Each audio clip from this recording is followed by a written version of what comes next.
बिस्मिल्लाहिर्रहमानिर्रहीम। मैं हूँ आपकी टीचर साइमन आज आपको मैं थर्ड ईयर स्टैटिस्टिक्स के चैप्टर नंबर 1 के बारे में बताऊंगी, जिसका पहला टॉपिक है मीनिंग ऑफ स्टैटिस्टिक्स।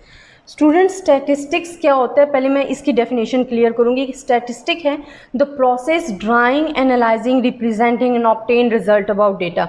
स्टैटिस्टिक्स हम किसको कहते हैं कि हम ड्रॉ कर रहे हैं डेटे को, एनालाइज कर रहे हैं, फिर रिप्रेजेंट कर रहे हैं और then obtain result about data. जो मेन स्टैटिस्टिक्स है, स्टैटिस्टिक लैटिन वर्ड से है जिसका मीनिंग है पॉलिटिकल स्टेट या स्टेटस हम बोलते हैं। That's mean a political state. इसका मीन क्या है? Political state. It's mean it's information is useful for the state. अब ये लैटिन वर्ड है जिसका मीनिंग है स्टैटिस्टिक, बट इसका मीनिंग क्या है स्टैटिस्टिक का कि the information useful for the state है, स्टेट के लिए, जो रियासत के लिए जो इंफॉर्मेशन है वो यूजफुल है। मीनिंग ऑफ स्टैटिस्टिक्स को हम 3 सेंस में लेते हैं। जो फर्स्ट सेंस है हम उसको कह सकते हैं कि जो फर्स्ट सेंस है उसको हम कहते हैं कि न्यूमेरिकली फैक्ट सिस्टमैटिकली अरेंज। हम क्या कहते हैं कि न्यूमेरिकल फैक्ट्स सिस्टमैटिकली अरेंज। और ये टर्म जो है यूज हो रही होती है प्लूरल सेंस में। प्लूरल सेंस, अब मैं आपको पहले ये भी क्लियर करूंगी प्लूरल सेंस क्या है और सिंगुलर सेंस क्या है। प्लूरल सेंस की जो डेफिनेशन है वो है any numerical data collected with the specific purpose in our systematic manner as the statistic is called a plural sense. हमारे पास क्या है कि कोई भी न्यूमेरिकल डेटा जो हम कलेक्ट कर रहे हैं अगर वो सिस्टमैटिक मैनर में एक स्पेसिफिक पर्पस के तहत है तो हमारे पास क्या है? प्लूरल सेंस है। सिंगुलर सेंस आपके पास क्या है और इसकी डेफिनेशन है कि it is a statistic is describes as the body of knowledge which has its own methodology and terminology to collect, analyse and draw conclusion about data. कि सिंगुलर सेंस में हम अपनी एक मेथोडोलॉजी होती है, टर्मिनोलॉजी होती है उस डेटा को कलेक्ट करने के लिए, एनालाइज करने के लिए और ड्रॉ कंक्लूजन अबाउट डेटा। तो ये जो टर्म है फर्स्ट सेंस जो मीनिंग ऑफ स्टैटिस्टिक में यूज़ हो रही है वो हमारे पास प्लूरल सेंस है, numerical fact systematically arrange. Second अगर हम टर्म लेते हैं तो वो यूज़ हो रही होती है एज अ डिसिप्लिन। हम क्या कहते हैं? एज अ डिसिप्लिन ये टर्म यूज़ हो रही है। अब एज अ डिसिप्लिन हम टर्म क्यों कह रहे हैं? वो इस तरह से कि that's includes procedures and technique use to collect, process, analyse numerical data to make inferences and to reach decision in the face of uncertainty. कि हम एक प्रोसीजर्स को फॉलो कर रहे होते हैं, टेक्निक्स को फॉलो कर रहे होते हैं, किस लिए? जो डेटा हम ले रहे हैं उसको कलेक्ट करने के लिए, प्रोसेस से गुजारने के लिए, एनालाइज करने के लिए और अपने इन्फ्रेंसेस बनाने के लिए। स्टूडेंट, मैं आपको एक कॉन्सेप्ट क्लियर करती हूँ कि इन्फ्रेंसेस क्या है। अगर हम बोल रहे हैं इन्फ्रेंसेस, क्योंकि ये टर्म बार बार यूज़ होती है स्टैट्स में, तो इन्फ्रेंसेस क्या होते हैं कि we are not sure about the data. हम उसके बारे में श्योर नहीं होते बट हम इन्फ्रेंसेस अपने मफरूजात बना लेते हैं। तो ये सेकेंड टर्म जो है मीनिंग ऑफ स्टैटिस्टिक सेंस में यूज़ हो रहा है एज अ डिसिप्लिन सेंस में। डिसिप्लिन सेंस में क्यों यूज हो रहे हैं? Includes procedures and technique use to collect, process, analyse numerical data to make inferences and to reach the decision. कि हम एक प्रोसीजर्स को, टेक्निक्स को अपने डेटा को कलेक्ट करने के लिए, प्रोसेस, एनालाइज करने के लिए जो इन्फ्रेंसेस बना रहे हैं और डिसीजन तक पहुंच रहे हैं उसको हम एज अ डिसिप्लिन सेंस में लेंगे। और ये जो टर्म यूज़ हो रही है ये as a singular term use हो रही है। अब सिंगुलर टर्म में मैंने आपको क्या बताया था कि जो सिंगुलर टर्म है वो उसकी अपनी मेथोडोलॉजी होती है, अपनी टर्मिनोलॉजी होती है। Again I explain the definition of singular sense. इसकी डेफिनेशन क्या है कि it is describes as the body of knowledge which has its own methodology and terminology to collect, analyse and draw conclusion about data. और ये किस sense में use हो रही है? सिंगुलर सेंस में यूज़ हो रही है एज अ डिसिप्लिन। थर्ड हम कहते हैं, क्योंकि ये हमारी फर्स्ट सेंस थी, ये सेकंड थी और ये third meaning of statistic. Third meaning of statistic हमारे पास क्या है कि numerical quantities calculated from the sample observation. हम क्या कह रहे हैं कि जो हमारे पास न्यूमेरिकल क्वांटिटीज़ हैं, और स्टूडेंट हमारे पास स्टैट्स में ज़्यादातर हम यूज़ ही न्यूमेरिकल क्वांटिटीज़ का ही करते हैं, ठीक है। और calculated from the sample observation, calculated from sample observation। Observe क्या करना है कि आपने जो भी डेटा लिया आपने उसको एनालाइज करना है, ऑब्ज़र्व करना है, ठीक है। अरेंज करना है तो अरेंज करें। जो भी सैम्पल क्या है, अब मीनिंग आ जाता है कि इसमें सैम्पल क्या है। हम कहते हैं the part of the population, part of population हमारे पास क्या आ जाता है, सैम्पल कहलाता है। न्यूमेरिकल क्वांटिटीज़ जो हैं उनको अगर हम कैलकुलेट करते हैं from the sample observation, that's is use in the third meaning of statistic definition, ठीक है। थर्ड डेफिनेशन हमारे पास क्या था कि न्यूमेरिकल इफेक्ट्स को हम सिस्टमेटिकली अरेंज करते हैं और प्लूरल सेंस में यूज़ हो रही है। सेकेंड हम क्या यूज़ करते हैं, एज अ डिसिप्लिन, कि हम इसको प्रोसेस से गुजार रहे हैं, एक प्रोसीजर, एक टेक्निक्स के तहत। थर्ड हम कहते हैं कि numerical quantities calculated from the sample observation, और ये टर्म भी यूज़ हो रही है एज अ प्लूरल सेंस में। सैम्पल हमारे पास क्या है, part of the population. Student population क्या है, अगेन इसमें से एक क्वेश्चन आ रहा है कि अब पॉपुलेशन क्या है। अगर हम लेते हैं पॉपुलेशन, तो पॉपुलेशन हम स्टैट्स में कहते हैं the aggregates of all the things. हम क्या कह रहे हैं, aggregates of all things in which our personal interest is involved, personal interest is involve. हम पॉपुलेशन क्या कह रहे हैं कि aggregates of all the things in which our personal interest is involve is called population. And sample क्या है, the part of the population, the part of the population is called sample. Sample then कुछ statistics का मैंने आपको बता दिया, the process drawing, analysing, representing and obtain result about data. Again मैं आपको रिपीट कर रही हूँ, स्टैटिस्टिक्स हमारे पास क्या था, द प्रोसेस, ये डेफिनेशन भी है इनकी। स्टैटिस्टिक क्या है, the process drawing, analysing, representing and obtain result about data. Statistic word जो है लैटिन वर्ड है, इट्स मीन स्टेट्स। मीनिंग क्या है, the information useful for the state है। अब ये थ्री सेंस में यूज़ हो रहा है। पहला हमने कह दिया था कि न्यूमेरिकल इफेक्ट सिस्टमेटिकली अरेंज है, सेकंड में डिसिप्लिन है, numerical quantities calculated from the sample observation, जो कि हम ऑलरेडी डिस्कस कर चुके हैं। पॉपुलेशन हमारे पास क्या था, the aggregates of all the things in which our personal interest is involve. मैं आपको इसकी एक एग्जाम्पल दे देती हूँ। अब एग्जाम्पल क्या है कि हम ले लेते हैं कि कॉलेज के जो स्टूडेंट हैं, कॉलेज स्टूडेंट्स की ले लेते हैं। अगर मैंने लेने हैं जो अपनी पॉपुलेशन है वो स्टूडेंट्स ऑफ कॉलेज लेनी है, और मैं इंटरेस्ट किस में रखती हूँ कि मैं उन स्टूडेंट्स की हाइट मालूम करूँ, तो वो जो टोटल कॉलेज के स्टूडेंट होंगे वो मेरी क्या है, पॉपुलेशन है। बट सैम्पल हम क्यों चूज़ करते हैं पॉपुलेशन में से, पॉपुलेशन में से हम सैम्पल इस वजह से चूज़ करते हैं कि हम इजीली और कम टाइम में अपना एफिशिएंट डेटा और एफिशिएंट रिजल्ट कंक्लूड कर सकते हैं।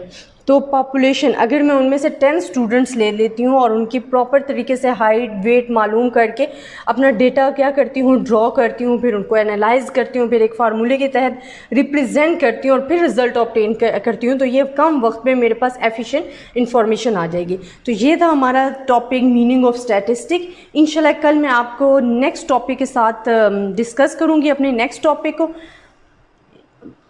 जो कल का टॉपिक हमारे पास है वो है करैक्टरिस्टिक्स ऑफ स्टैटिस्टिक्स। अल्लाह हाफिज़, इंशाल्लाह नेक्स्ट टॉपिक के साथ कल हाजिर होंगे। बिस्मिल्लाहिर्रहमानिर्रहीम, मैं हूँ आपकी टीचर साइमा नाज। आज जो हमारा टॉपिक है वो है करैक्टरिस्टिक्स ऑफ स्टैटिस्टिक। कल हमने जो डिस्कस किया था वो था meaning of statistic. Characteristics of statistics की, इसके करैक्टर क्या हैं स्टैटिस्टिक्स की मैंने आपको डेफिनेशन कल भी बताई थी, लेकिन मैं अगेन रिपीट कर रही हूँ। स्टैटिस्टिक्स की डेफिनेशन क्या थी कि the process drawing, analysing, representing and obtain result about data, कि हम डेटा को ड्रा कैसे कर रही हैं, एनालाइज कैसे कर रही हैं, फिर उसको रिप्रेजेंट कैसे कर रहे हैं, और फिर जो रिजल्ट दे रही हैं वो हमारे पास क्या है, स्टैटिस्टिक्स। स्टूडेंट, एक स्टैटिस्टिक्स और स्टैटिस्टिक में भी वो फ़र्क होता है। फॉर एग्जांपल अगर ये मैं ले रही हूँ और सेकंड मेरा जो वर्ड है, टॉपिक है, वो है स्टैटिस्टिक, इसमें और इसमें फ़र्क क्या है, इसका मतलब क्या था, the process drawing, analysing, representing and obtain result about data, तो वो हमारे पास क्या होता है, स्टैटिस्टिक्स है। अगर हम कहते हैं the result obtain from the sample, इसको हम क्या कह रहे हैं, रिजल्ट ऑब्टेन फ्रॉम सैम्पल, तो उसको हम क्या कहते हैं, statistic. Result obtain from sample. इसी तरह पैरामीटर का भी अगर हम कह लेते हैं कि हमने कल पॉपुलेशन डिस्कस किया, तो पॉपुलेशन हमारे पास क्या था, एग्रीगेट्स था, aggregates of all the things in which our personal interest is involve. मैंने कल भी आपको डेफिनेशन दी है पॉपुलेशन की, the aggregates of all the things in which our personal interest is involve.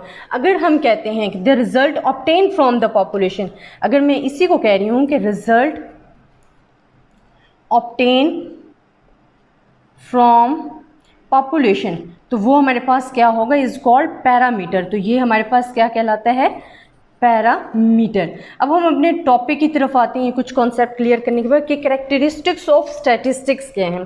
First of all हम कहते हैं कि जो डेफिनेशन भी हम पढ़ रहे हैं, हम कहते हैं कि the aggregates of all the things in which our personal interest is involve. तो वर्ड यूज हुआ है एग्रीगेट्स। तो जो फर्स्ट कैरेक्टरिस्टिक्स है, क्योंकि हम वर्ड यूज़ करें एग्रीगेट्स, तो हम जो फर्स्ट कैरेक्टरिस्टिक क्या कहते हैं कि statistic deals with behaviour of aggregates और लार्ज ग्रुप ऑफ डेटा। ये किसको डील्स करती है, ये डील कर रही है, डील्स किसको कह रही है, एग्रीगेट्स को कर रही है,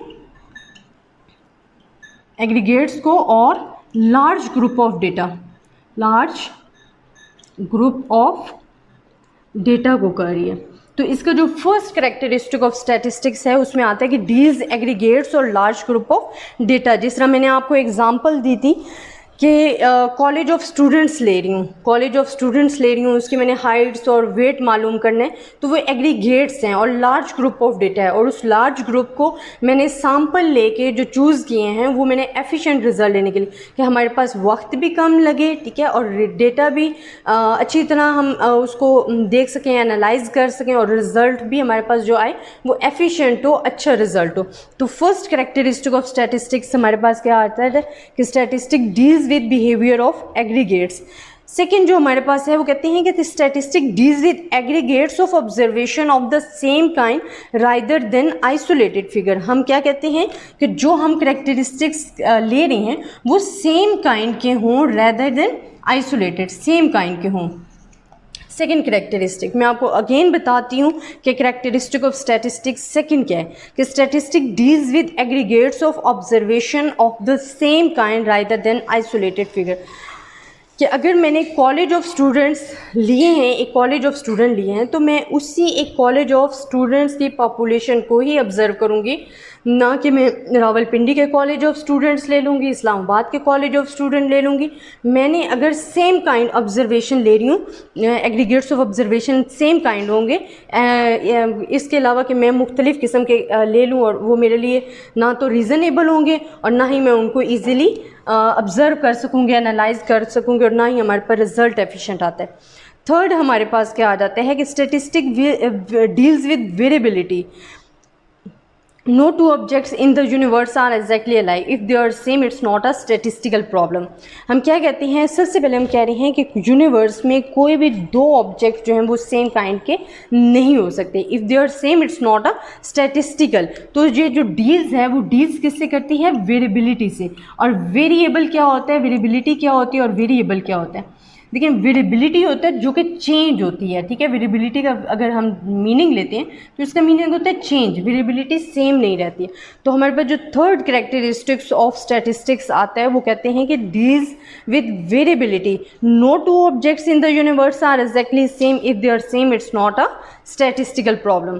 देन मैं आपको फोर इसका बताती हूँ कैरेक्टरिस्टिक्स ऑफ स्टैटिस्टिक्स। फोर हमारे पास क्या है कि स्टैटिस्टिक डील्स विद अनसर्टेनिटीज।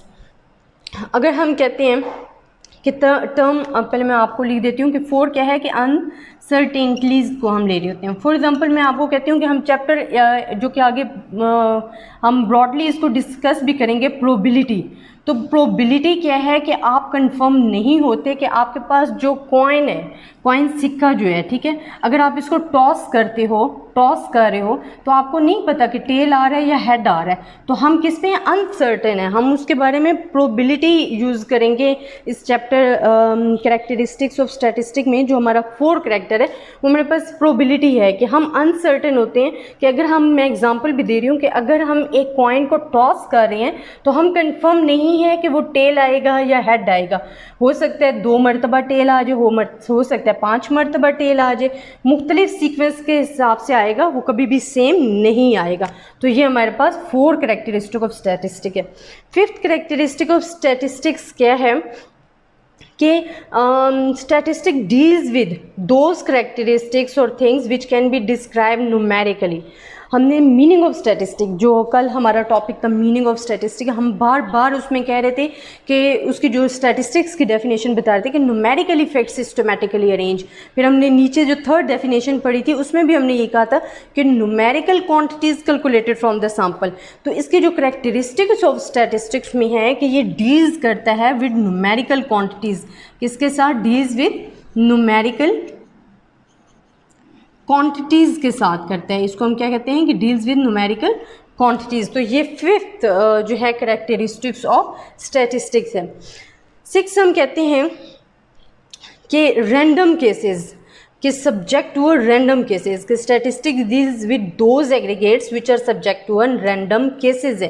ये किसके साथ डील्स करता है? रैंडम केसेस के साथ। अब रैंडम फिर वही बात आ जाती है कि जिस तरह मैंने आपको बताया कि कॉइन अगर हम टॉस कर रहे हैं, कॉइन को टॉस कर रहे हैं और हमें नहीं पता कि टेल आएगा या हेड आएगा, तो हम किसको डील्स करते हैं? रैंडम केसेस को डील्स कर रहे होते हैं। देन स्टेटिस्टिकल जो लॉ होते हैं, there is no guarantee that certain law will hold in all cases. हमारे पास कोई गारंटी नहीं होती कि जो लॉ हम अप्लाई कर रहे हैं वो ऑल केसेस पे ही अप्लाई होगा।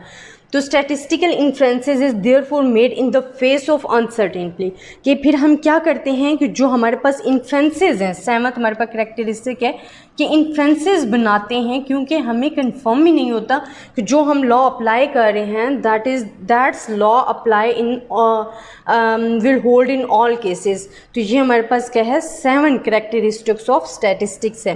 8 हमारे पास कैरेक्टरिस्टिक्स क्या है कि अगर हम statistic results might be misleading or incorrect if sufficient care is collecting, processing, deals with exercise के। अगर हम अपने जो रिज़ल्ट हैं उसको अगर हम कलेक्ट अच्छी तरह नहीं कर रहे हैं, प्रोसेस में हम गलती कर रहे हैं, मिस्टेक एनालाइज सही तरह नहीं कर रहे, तो इसका मतलब है जो हमारे पास रिज़ल्ट आ रहा है that is not the statistically true. तो वो हमारे पास स्टैटिस्टिकली ट्रू नहीं होगा। तो हम क्या है कि अगर हम एफिशिएंट रिज़ल्ट लेना चाहते हैं, एफिशिएंट रिज़ल्ट अगर हम लेना चाहते हैं तो हमें बहुत केयरफुल होकर डेटा को एनालाइज भी करना है, उसको ड्रॉ भी करना है, रिप्रेजेंट भी करना है। अगर हम इसमें थोड़ी सी भी कोताही करेंगे तो हमारा जो रिज़ल्ट है वो ठीक तरीके से नहीं आएगा। अगेन मैं इस टॉपिक को आपको डिस्कस करके एक समरी बताती हूँ कि कैरेक्टरिस्टिक्स ऑफ स्टैटिस्टिक्स है क्या। पहले मैंने आपको कुछ कॉन्सेप्ट क्लियर करवाए कि स्टैटिस्टिक्स और स्टैटिस्टिक में क्या फ़र्क है। स्टैटिस्टिक्स का क्या था, हमने कल भी पढ़ा था definition. The process drawing, analyzing, representing and obtain result about data is called a statistics. Statistic क्या है कि result obtained from the sample, result obtained from the sample, तो वो हमारे पास क्या है? स्टैटिस्टिक है। अगर वही मैं पॉपुलेशन कह रही हूँ तो वो हम कहते हैं the aggregates of all the things in which our personal interest is involve is called population है, और result obtain from the population is called a parameter. ये दो कॉन्सेप्ट हैं जो आगे यूज़ होंगे, और पैरामीटर और पॉपुलेशन में डिफरेंस आपको पता होगा। पॉपुलेशन क्या होती है? Aggregates of all the things in which our personal interest is involve, और पैरामीटर हमारे पास क्या है? रिजल्ट ऑब्टेन फ्रॉम पॉपुलेशन, और result obtain from the sample is called statistic. अब इसके 8 कैरेक्टरिस्टिक ऑफ स्टैटिस्टिक हैं। फर्स्ट हम कह रहे थे कि स्टैटिस्टिक्स है deals with behaviour of aggregates और the large group of data.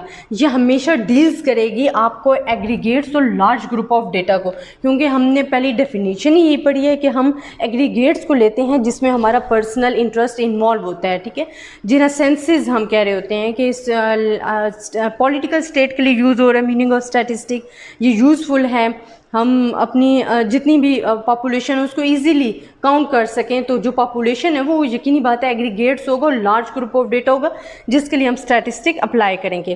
फिर हम सेकंड में क्या कहते हैं कि जो एग्रीगेट्स ऑफ बिहेवियर है of the same kind rather than isolated figure, कि वो सेम काइंड के हों रादर देन आइसोलेटेड। अगर मैं एक कॉलेज ऑफ स्टूडेंट्स की हाइट मालूम कर रही हूँ इस्लामाबाद के कॉलेज ऑफ स्टूडेंट की, तो मैं सिर्फ उन्हीं कॉलेज ऑफ स्टूडेंट की लूँगी जो कि मेरी पॉपुलेशन में इंक्लूड है। जो मेरी पॉपुलेशन में इंक्लूड नहीं है मैं उनको नहीं लूँगी। Then statistic deals with variability. No two objects in the universe are same. If they are same, it's not a statistical problem. Four पे हम कहते हैं कि ये अनसर्टेनिटी को या प्रोबेबिलिटी को डील करती है। मतलब मैंने आपको एक एग्जांपल दी थी कि अगर हम कॉइन को टॉस कर रहे हैं सॉरी, तो we are not confirm about tail and head. Then deals करती है न्यूमेरिकल क्वांटिटीज़ को। हमने कल भी मीनिंग ऑफ स्टैटिस्टिक में पढ़ा था कि numerical quantities calculated from the sample observation है या न्यूमेरिकल क्वांटिटी सिस्टमेटिकली रही, फिर रैंडम केसेस में यूज़ हो रही होती है और इन्फ्रेंसेस बनाने के लिए। और अगर हम एफिशिएंट केयर नहीं लेते तो रिज़ल्ट हमारा बहुत जगह से ख़राब हो सकता है। तो ये था आज का हमारा टॉपिक कैरेक्टरिस्टिक ऑफ स्टैटिस्टिक। इंशाल्लाह कल हम अपने टॉपिक डिस्क्रिप्टिव और इन्फ्रेंशियल स्टैटिस्टिक के साथ हाजिर होंगे। इंशाल्लाह आपको मेरी वीडियो पसंद आएगी।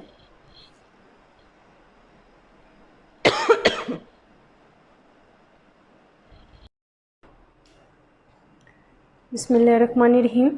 मैं हूँ आपकी टीचर साइमन आज़। आज हम थर्ड टॉपिक डिस्कस करेंगे, introduction chapter number 1 third year का, जिसका टॉपिक है descriptive and inferential statistics. Student statistics का तो आपको अब पता चल गया होगा कि हमारे पास क्या है, कि the process drawing analysing representing and obtain result about data is called a statistics. दो टर्म हमारे पास आ रही हैं, descriptive and inferential statistic. Descriptive statistics की जो डेफिनेशन है, हम कहते हैं कि descriptive statistic is that branch of statistic which deals with concepts and method concern with summarisation and description of important aspects. जो डिस्क्रिप्टिव स्टैटिस्टिक्स है वो हमारे पास क्या है, एक तो हमें समरी देती है, सेकेंड क्या है कि डिस्क्राइब करती है ऑफ इम्पॉर्टेंट एस्पेक्ट्स को। क्या करती है, डिस्क्राइब करती है इम्पॉर्टेंट जो हमारे पास पॉइंट्स होते हैं, एस्पेक्ट्स होते हैं, उनको डिस्क्राइब्स करती है। तो ये हमारे पास क्या होती है, डिस्क्रिप्टिव स्टैटिस्टिक्स। इनको मैं आपको एग्जांपल के साथ भी समझाऊंगी कि इन दोनों में डिफरेंस क्या है। डिस्क्रिप्टिव स्टैटिस्टिक में अगेन बता रही हूँ कि is that branch of statistics which deals with concepts and method concern with summarisation and description of important aspects. है कि अगर एक हमारे पास डेटा है और उसको ये डील्स कर रही है, जो ब्रांच ऑफ स्टैटिस्टिक है ये डील्स किसको कर रही है, कि उन इम्पॉर्टेंट एस्पेक्ट्स को, इम्पॉर्टेंट पॉइंट्स को समराइज करने के लिए यूज़ हो रही है, डिस्क्राइब करने के लिए यूज़ हो रही है, तो that is called the descriptive statistic. Descriptive statistic में आप इसको कैसे डिस्प्लेज कर सकते हो, आप इसको कैसे शो कर सकते हो, तो इसमें हमारे पास क्या आएगा, ग्राफिकल डिस्प्लेज होती हैं। जो हम कर सकते हैं वो हम क्या करते हैं, ग्राफिकल डिस्प्ले, जो कि हम आगे ग्राफ बनाएंगे उसके ज़रिए हम उसको कैसे डिस्प्ले करेंगे वो मैं आपको बताऊंगी। इसमें हमारे पास ग्राफिकल डिस्प्ले आ जाएगा। देन हम इसको क्या कर सकते हैं, compute of few numerical data के साथ कर सकते हैं। तो हम इसको कंप्यूट भी करेंगे सम फार्मूलाज के साथ, कंप्यूटेशन इसकी करेंगे, ठीक है, ग्राफिकल बनाएंगे इसके। जो हम कहते हैं कि numerical quantities that provide the information about center of data and integrate the spread of observation। हमारे दो नेक्स्ट चैप्टर जो हैं वो सेंटर ऑफ डेटा और स्प्रेड ऑफ ऑब्जर्वेशन के बारे में है, जिसमें हम मीन मीडियन मॉड लेना बताएंगे, और जो स्प्रेड ऑफ ऑब्जर्वेशन है उसमें स्टैंडर्ड डेविएशन का जितना भी कॉन्सेप्ट हमारे पास होगा हम सारे स्टैंडर्ड डेविएशन और वेरिएंस को करेंगे सॉल्व। तो ये सारा जितना भी डेटा है, ग्राफिकल डिस्प्लेज हैं, कंप्यूटेशन है, या मीन मीडियन मॉड निकाल रहे हैं, स्टैंडर्ड डेविएशन और वेरिएंस, तो that's include in the descriptive statistic. Again बता रही हूँ, descriptive statistic is that branch of statistic which deals with concepts and method concern with summarisation and describe the important aspects, जिसमें हम graphical displays ले रहे हैं, computation. अब inferential जो हम सेकेंड टर्म यूज़ कर रहे हैं, इन्फ्रेंशियल से तो वर्ड का पता भी चल रहा है कि इन्फ्रेंसेस हम निकालेंगे। इन्फ्रेंशियल स्टैटिस्टिक्स जो है वो बिल्ड किस पे होती है, वो होती ही इन्फ्रेंसेस पे है कि हम एक अपने डेटा के बारे में इन्फ्रेंसेस बनाते हैं। इन्फ्रेंसेस का मैंने आपको पहले भी बताया था कि हम उसके बारे में मफरूज़ात बना लेंगे कि हमें पता नहीं, लेकिन हम उसको करेंगे कि वो कैसे, कितने डेटा पे या पिछली बेसिस पे या जितने भी पिछली इंफॉर्मेशन है उसके मुताबिक हम नेक्स्ट ईयर के इन्फ्रेंसेस बना सकते हैं, मफरूज़ात बना सकते हैं कि हमारा रिज़ल्ट नेक्स्ट ईयर क्या आ सकता है। जो इसकी डेफिनेशन है इन्फ्रेंशियल स्टैटिस्टिक की, वो क्या है कि inferential statistic deals with procedure for making inferences about the characteristic that describe the large group of the data called the population. Population का मैंने आपको पहले भी बताया था कि जो पॉपुलेशन है उस पे उसके जो इंपॉर्टेंट एस्पेक्ट्स हैं या उस डेटा को जो हम कंप्यूट करके जो अपने इन्फ्रेंसेस बनाएंगे एक प्रोसीजर्स के तहत, उसको हम क्या कहते हैं, इन्फ्रेंशियल स्टैटिस्टिक। कि एक प्रोसीजर्स के तहत, एक प्रोसीजर से गुजरते हुए जो हम इन्फ्रेंसेस बना रहे हैं उसको हम क्या कहते हैं, इन्फ्रेंशियल स्टैटिस्टिक। इसी में एक कॉन्सेप्ट हम अगेन मैं डिस्कस करने लगी हूँ कि पॉपुलेशन, जो पॉपुलेशन है, पॉपुलेशन की मैंने आपको पहले भी डेफिनेशन बताई थी कि aggregates of all the things in which our personal interest is involve. हम कहते हैं कि वो तमाम चीज़ों का मजमूआ, एग्रीगेट्स और लार्ज ग्रुप जो है जिसमें हमारा पर्सनल इंटरेस्ट इन्वॉल्व होता है, जिसको हम मालूम, फॉर एग्जांपल मैंने आपको कल भी एग्जांपल दी थी कि अगर large group of the data है, लार्ज ग्रुप ऑफ स्टूडेंट्स है जितनी हम हाइट्स और वेट्स मालूम करना चाहते हैं, तो जो हमारे पास कॉलेज के स्टूडेंट्स हैं, जिन कॉलेज को एज अ पॉपुलेशन हमने सेलेक्ट किए, वो तमाम किस में इंक्लूड हो रहे हैं, हमारी पॉपुलेशन में। और सम पॉपुलेशन को जो हम शो करते हैं वो हम कैपिटल एन के साथ पॉपुलेशन को शो करते हैं। अब इसी तरह हमारे पास सेकंड कॉन्सेप्ट आ जाता है सैंपल। तो सैंपल हमारे पास क्या था कि द पार्ट ऑफ पॉपुलेशन, कि जो पॉपुलेशन का पार्ट होता है उसको हम क्या कहते हैं, सैंपल कहते हैं। और सैंपल जो शोज हो रहा होता है वो स्मॉल एन के साथ हो रहा होता है। ये डिफरेंस है। पॉपुलेशन हमारे पास क्या है, aggregates of all the things in which our personal interest is involve, और सैंपल क्या है, the part of the population जो कि स्मॉल एन के साथ शोज हो रहा होता है। ये दो। अब इसी में हमारे पास क्या आ जाती हैं कि इसमें जो हम चैप्टर पढ़ेंगे वो प्रोबेबिलिटी आ जाएगी, इन्फ्रेंसेस आ जाएंगे, पैरामीटर्स आ जाएगा, पॉपुलेशन पैरामीटर्स, और पैरामीटर्स और या टेस्टिंग ऑफ हाइपोथेसिस। जो मेन इन्फ्रेंशियल स्टैटिस्टिक में जो हमने मेन जिस चीज़ को पढ़ेंगे वो होगा टेस्ट ऑफ हाइपोथेसिस। हाइपोथेसिस हम बनाएंगे और उसके मुताबिक जो है हम अपनी स्टैटिस्टिक्स को देखेंगे कि जो हमारा डेटा है वो क्या मफरूज़ात बना सकते हैं, हमें क्या इन्फ्रेंसेस दे सकते हैं। अब मैं आप इन दोनों डिस्क्रिप्टिव एंड इन्फ्रेंशियल स्टैटिस्टिक को विद एग्जांपल एक्सप्लेन करती हूँ। फर्स्ट हम लेते हैं descriptive statistic. Descriptive statistic example हम कहते हैं कि अगर एक क्रिकेट प्लेयर है और वो एवरेज मालूम करता है फॉर द लास्ट 20 गेम, हम क्या कह रहे हैं, फर्स्ट डिस्क्रिप्टिव स्टैटिस्टिक में हम कह रहे हैं डिस्क्रिप्टिव कि क्रिकेट प्लेयर है और वो क्या करना चाहता है, लास्ट 20 गेम्स जो है वो गेम्स की एवरेज मालूम करना चाहता है। लास्ट 20 गेम्स की एवरेज अगर मालूम कर रहा है तो वो हमारे पास क्या है, डिस्क्रिप्टिव स्टैटिस्टिक है। डिस्क्रिप्टिव स्टैटिस्टिक क्या आ गया, a cricket player wants to find his score average for the last 20 games. अगर एक क्रिकेट प्लेयर है और वो मालूम करना चाहता है लास्ट 20 गेम्स में उसकी एवरेज क्या है, तो that is called the descriptive statistic. अगर मैं लेती हूँ इन्फ्रेंशियल स्टैटिस्टिक, तो इन्फ्रेंशियल स्टैटिस्टिक जिस तरह मैंने आपको कहा था कि कंफर्म नहीं होता है, अब इन्फ्रेंशियल स्टैटिस्टिक में मेरे पास क्या है कि हम अपने डेटा के बारे में कंफर्म नहीं होते, लेकिन हम इन्फ्रेंसेस बनाते हैं। इन्फ्रेंसेस अब कैसे बनाते हैं मैं आपको बताती हूँ। कहते हैं कि a cricket player wants to estimate his chance of scoring based on his current seasonal average.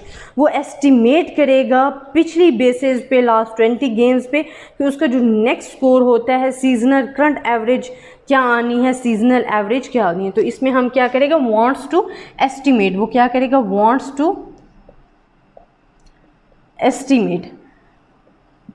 Again मैं इन दोनों में डिफरेंस बता रही हूँ कि डिस्क्रिप्टिव स्टैटिस्टिक क्या है और इन्फ्रेंशियल स्टैटिस्टिक। इसकी मैंने एग्जांपल दी है कि अगर एक क्रिकेट प्लेयर है और वो मालूम करना चाहता है कि जो उसकी पास्ट में जो उसने लास्ट 20 गेम्स की हैं उनकी एवरेज क्या आती है, तो that is called the descriptive statistic है। हम उस चीज़ को डिस्क्राइब कर रहे हैं, समराइजेशन कर रहे हैं, समराइज कर रहे हैं, तो वो हमारे पास क्या है, डिस्क्रिप्टिव स्टैटिस्टिक है। अब हम उसको ग्राफिकल डिस्प्लेज में भी कर सकते हैं, कंप्यूट भी कर सकते हैं एवरेज लेके। जो इन्फ्रेंशियल स्टैटिस्टिक है, जिस तरह हम कह रहे थे इन्फ्रेंशियल स्टैटिस्टिक में हमारे पास आता है टेस्ट ऑफ हाइपोथेसिस आ जाते हैं, इन्फ्रेंसेस बनाते हैं। तो इसमें क्या है, वांट्स टू एस्टिमेट वो एस्टिमेट करेगा लास्ट 20 गेम्स को देखते हुए कि उसका जो करंट स्कोर होगा वो कितना होगा। तो ये इन दोनों में डिफरेंस है। अगर हम सेकेंड डेफिनेशन कहते हैं, सेकेंड एग्जांपल लेते हैं, वो कहते हैं कि जो राशिद है wants to determine the average weekly amount she spend on grocery in the past 6 month. अगर मिसेस राशिद है जो हैं वो डिटरमाइन करना चाहती हैं ग्रॉसरी पे जो उन्होंने स्पेंड किए हैं, अपनी अमाउंट जो स्पेंड की है वो लास्ट 6 मंथ की। मैं अगेन आपको इसमें बताती हूँ कि फॉर एग्ज़ाम्पल एक गर्ल है, उसने क्या किया है कि अपनी जो ग्रॉसरी है लास्ट 6 मंथ की उसके बारे में अगर वो मालूम करना चाहती है, टोटल एवरेज निकालती है, तो वो हमारे पास क्या आ जाता है, डिस्क्रिप्टिव स्टैटिस्टिक आ जाता है।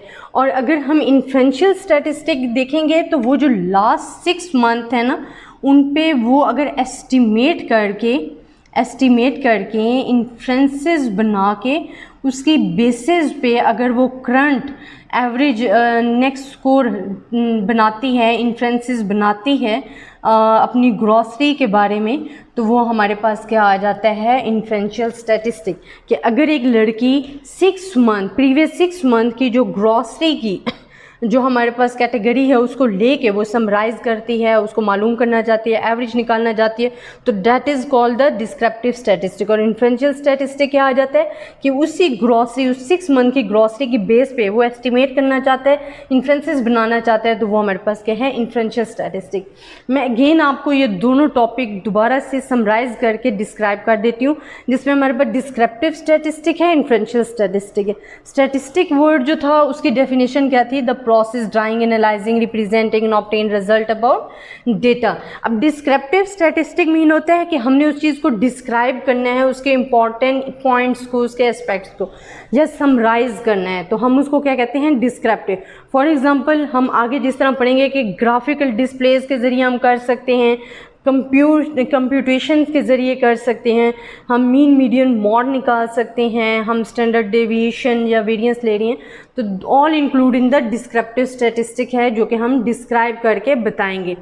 अब इन्फ्रेंशियल स्टैटिस्टिक में क्या आ जाता है, टेस्ट ऑफ हाइपोथेसिस आ जाते हैं, इन्फ्रेंसेस आ जाते हैं, जिसकी बेसिस पे हम प्रीवियस बेसिस पे इन्फ्रेंसेस बना के एस्टिमेट करके वो न्यू रिजल्ट जो है वो लेते हैं कि हमारी पर करंट सिचुएशन क्या हो सकती हैं, हम कितने प्रीवियसली स्ट्रॉन्ग रहे हैं, उस स्ट्रॉन्ग बेसिस पे जो हम नेक्स्ट इन्फ्रेंसेस बनाते हैं उसको हम इन्फ्रेंशियल स्टैटिस्टिक कहते हैं।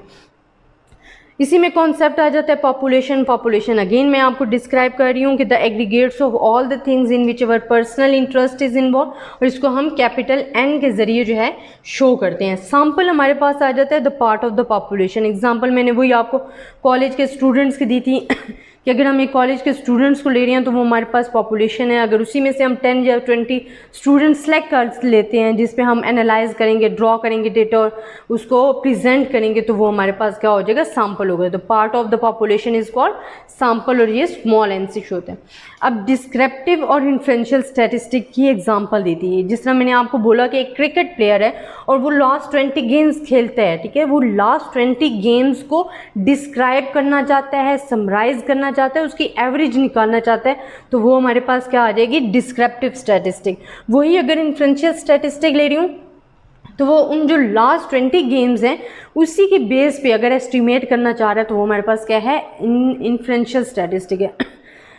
सेकेंड जो मैंने एग्जांपल दी थी कि अगर एक लड़की है, गर्ल जो है, वो ग्रॉसरी जो लास्ट 6 मंथ वो अपनी ग्रॉसरी पे स्पेंड कर रही है अपनी अमाउंट, उसकी अगर एवरेज निकालना चाहती है, वो समराइज़ करके डिस्क्राइब करना चाहती है कि उसने 6 मंथ में कितनी अमाउंट अपनी ग्रॉसरी पे खर्च की है, तो वो हमारे पास क्या होगा, डिस्क्रिप्टिव स्टैटिस्टिक है। और अगर हम इसी को इन्फ्रेंशियल स्टैटिस्टिक के एस्पेक्ट्स में लेंगे तो जो लास्ट 6 मंथ हैं उनको वो डेटा को कलेक्ट करके जो नेक्स्ट ईयर है उसके लिए अगर एस्टिमेट करती है तो वो इन्फ्रेंसेस बना सकती है कि वो उस ग्रॉसरी पे नेक्स्ट मंथ कितना अमाउंट खर्च कर सकती है। That is not clear but she will make the inferences. तो तब हम कहते हैं कि ये क्या है कि इन्फ्रेंशियल स्टैटिस्टिक है, कि वो एस्टिमेट करके इन्फ्रेंसेस बनाती है, वो इन्फ्रेंशियल स्टैटिस्टिक्स है। तो ये टॉपिक हमारा ख़त्म होता है। इंशाल्लाह कल हम अपने नेक्स्ट टॉपिक के साथ आएंगे जिसमें हम इम्पॉर्टेंस ऑफ स्टैटिस्टिक भी डिस्कस करेंगे और वेरिएबल्स डिस्कस करेंगे। इंशाल्लाह उम्मीद है आपको मेरी वीडियो पसंद आई होगी।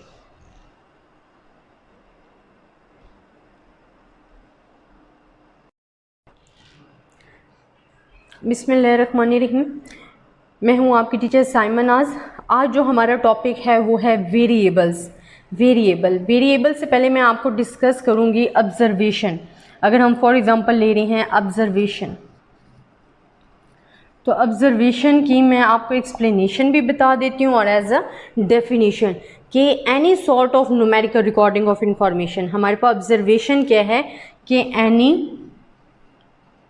any sort of numerical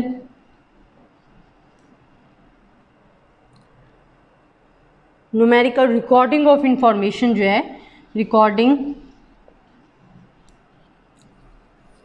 of information is called observation. Observation हमारे पास क्या है कि किसी भी किस्म की न्यूमेरिकल इंफॉर्मेशन जो है वो हमारे पास क्या है, ऑब्जर्वेशन है। ऑब्ज़र्व हम करते हैं। जैसे मैंने आपको कहा था कि अगर हम कॉलेज के स्टूडेंट लेते हैं, उनकी हाइट्स को ऑब्जर्व करें, तो हाइट हम कैसे करेंगे, किसी की 6.9 होगी, किसी की 7.9 होगी, किसी की 4.2 होगी। तो ये क्या है कि any sort of numerical recording of information जो है वो हमारे पास क्या है, ऑब्जर्वेशन है। इसके एग्जांपल मैंने आपको क्या दे दी है, हाइट की। तो एनी सॉर्ट ऑफ ऑब्जर्वेशन जो है, रिकॉर्डिंग ऑफ इंफॉर्मेशन जो है वो हमारे पास क्या है, ऑब्जर्वेशन है। अब वेरिएबल्स आ जाता है। वेरिएबल्स की जो डेफिनेशन है, a characteristic that varies with an individual और an object is called variable. For example weight हम ले रही हैं, वेट क्या हो रहा है, एज ले रही हैं, एज हमारी वेरिएबल्स है, it varies from person to person, ये चेंज हो रही है, वेरीज विद एन इंडिविजुअल और एन ऑब्जेक्ट हो रही है। तो ये हमारे पास क्या है, वेरिएबल्स क्या है, वेरिएबल्स बेसिकली हम बोलते ही चेंज को है, जो पर्सन टू पर्सन चेंज हो जाता है, तो उसको हम क्या कहते हैं, वेरिएबल्स। वेरिएबल्स की डेफिनेशन अगेन मैं रिपीट कर रही हूँ, a characteristic that varies with an individual और an object is called a variable. For example जो एज है वो आपकी वेरिएबल है क्योंकि वो पर्सन टू पर्सन चेंज हो रही है। अब मैं आपको कहती हूँ कि जो वेरिएबल्स हैं उनको हम क्लासिफाइड करते हैं। इसको हम किस में क्लासिफाइड करें, ये क्लासिफाइड करें, इनको क्लासेस में डिवाइड करें हैं तो 2 क्लासेस बनती हैं। एक होती है क्वांटिटेटिव वेरिएबल, एक क्वालिटेटिव। अब इसी वेरिएबल को हम 2 क्लासेस में डिवाइड करें। एक हमारे पास क्या है, क्वांटिटेटिव है, और एक हमारे पास क्या है, क्वालिटेटिव है। अब क्वांटिटेटिव और क्वालिटेटिव जो वेरिएबल्स हैं उनमें डिफरेंस क्या है। हमारे पास जो क्वांटिटेटिव वेरिएबल हैं उनको हम क्या कहते हैं कि a variable is called quantitative variable when a characteristic can be express numerically. जब हम किसी भी कैरेक्टरिस्टिक को एक्सप्रेस्ड करते हैं न्यूमेरिकली, अगर हम किसी भी कैरेक्टरिस्टिक्स को न्यूमेरिकली जो है शो कर रहे हैं तो वो हमारे पास क्या आ जाता है, क्वांटिटेटिव वेरिएबल है। फॉर एग्जांपल अगर आप एज ले रहे हो, ठीक है, तो वो हमारे पास क्या है, क्वांटिटेटिव है। अगर आप किसी का वेट ले रहे हो तो वो हमारे पास क्या है, क्वांटिटेटिव है। अगर हम इनकम ले रहे हैं, यकीनी बात है इनकम हम न्यूमेरिकली शो करेंगे तो इनकम भी हमारे पास क्या है, क्वांटिटेटिव है। या अगर नंबर ऑफ चिल्ड्रन भी अगर हम ले रहे हैं तो क्या होगा, 5 चिल्ड्रन हैं, 4 चिल्ड्रन हैं, तो ये हमारे पास क्या है कि ये क्वांटिटेटिव वेरिएबल है। क्वांटिटेटिव वेरिएबल की डेफिनेशन क्या है कि quantitative variable when a characteristic can be expressed numerically, when a characteristic can be expressed numerically, when the characteristic can be expressed numerically is called a quantitative variable। और अगर ये non numerically हों, ठीक है, non numerically shows किए जाते हैं तो हम उसको क्या कहते हैं, क्वालिटेटिव। अगर ये हमारे पास शो हो रहे हैं नॉन न्यूमेरिकली तो ये हमारे पास क्या आ जाते हैं, qualitative.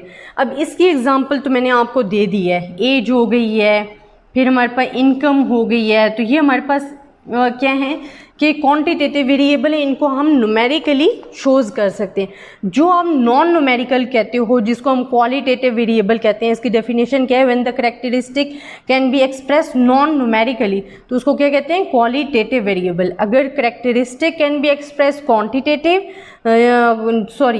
characteristics can be expressed in numerically, that is called the quantitative variable, and when the characteristic can be expressed non numerically it's called the qualitative।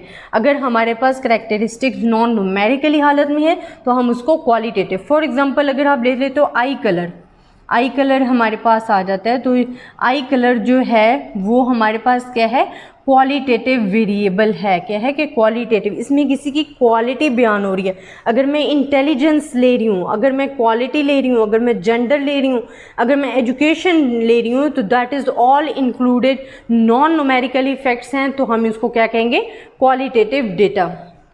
Again बता रही हूँ, जो वेरिएबल्स हैं उनको हम क्लासिफाइड करते हैं टू कंसेप्ट में, एक हो जाता है क्वांटिटेटिव वेरिएबल, एक हो जाता है क्वालिटेटिव। क्वांटिटेटिव वेरिएबल क्या है कि न्यूमेरिकल इफेक्ट्स जो हैं express in the numerical effects हैं, जिसमें एज इनकम एक्स्ट्रा आ जाता है। और इस वेरिएबल्स में हम क्या कहते हैं कि we are showing the characteristics in the non numerically data. तो नॉन न्यूमेरिकली जब हम शो करते हैं तो आई कलर आ जाता है हमारे पास, एजुकेशन आ जाती है, इंटेलिजेंस आ जाती है, क्वालिटी आ जाता है, जेंडर आ जाता है, that is all including qualitative. अब क्वालिटेटिव तो यहाँ ख़त्म हो जाता है। जो क्वांटिटेटिव है वो मज़ीद दो में डिवाइड हो जाते हैं। हम क्वांटिटेटिव वेरिएबल को मेन टू और में डिवाइड कर देते हैं। फर्स्ट हम कहते हैं डिस्क्रिप्ट रैंडम वेरिएबल आ जाता है, डिस्क्रिट रैंडम वेरिएबल, और एक आ जाता है कॉन्टिन्यूस रैंडम वेरिएबल। अब इन दोनों में डिफरेंस क्या है, पहले हमने वेरिएबल्स को क्लासिफाइड किया तो क्वांटिटेटिव और क्वालिटेटिव में हो गया। क्वालिटेटिव तो यहाँ फिनिश हो गया। जो क्वांटिटेटिव वेरिएबल है उसको मज़ीद दो में हम क्लासिफाइड करते होते हैं, जो कि डिस्क्रीट रैंडम वेरिएबल है और कॉन्टिन्यूस रैंडम वेरिएबल है। अब जो डिस्क्रीट रैंडम वेरिएबल है उसकी डेफिनेशन हमारे पास क्या होती है कि discrete random variable are random variable which takes on finite number of values. अगर हम कहते हैं डिस्क्रीट रैंडम वेरिएबल ले रहे हैं, that's take the finite number of values, finite number of values, that's called the discrete random variable. Discrete random variable में हम finite number of values ले रहे होते हैं, और कॉन्टिन्यूस रैंडम में हमारे पास क्या होते हैं, इनफिनाइट नंबर ऑफ वैल्यूज़ है, इनफिनाइट नंबर ऑफ वैल्यूज़। अब मैं इन दोनों को डिस्क्राइब करती हूँ।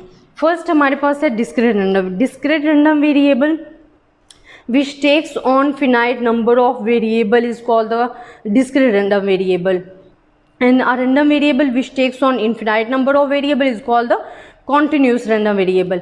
अब इसकी एग्जांपल तो मैं ले लेती हूँ। अगर प्राइजेज ऑफ वेजिटेबल्स हैं, प्राइजेज ऑफ थिंग्स हैं, इसकी क्या है, प्राइजेज ऑफ वेजिटेबल्स ले रही हूँ, तो that's all include in the discrete random variable.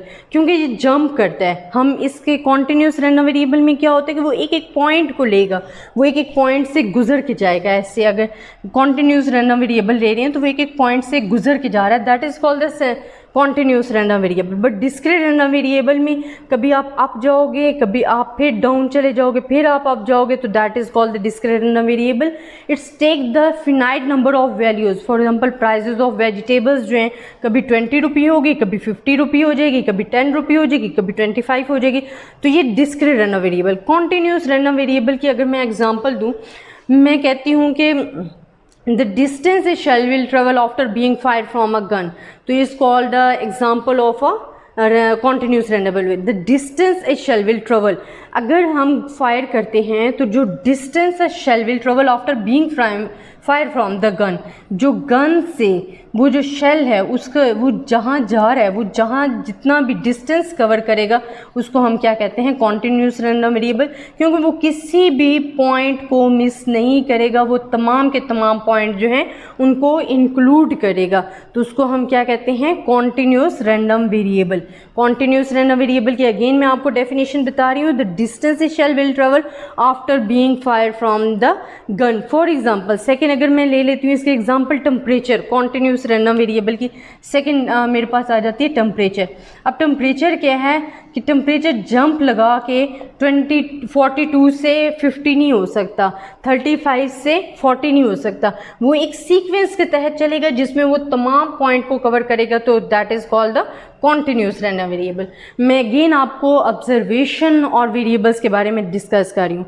ये जो ऑब्जर्वेशन हमने डिस्कस की थी, ऑब्जर्वेशन हमारे पास क्या थी कि any sort of numerical recording of information, कि हमारे पास किसी भी किस्म की information numerically sort of form में है तो हम उसको क्या कहते हैं, ऑब्जर्वेशन कहते हैं।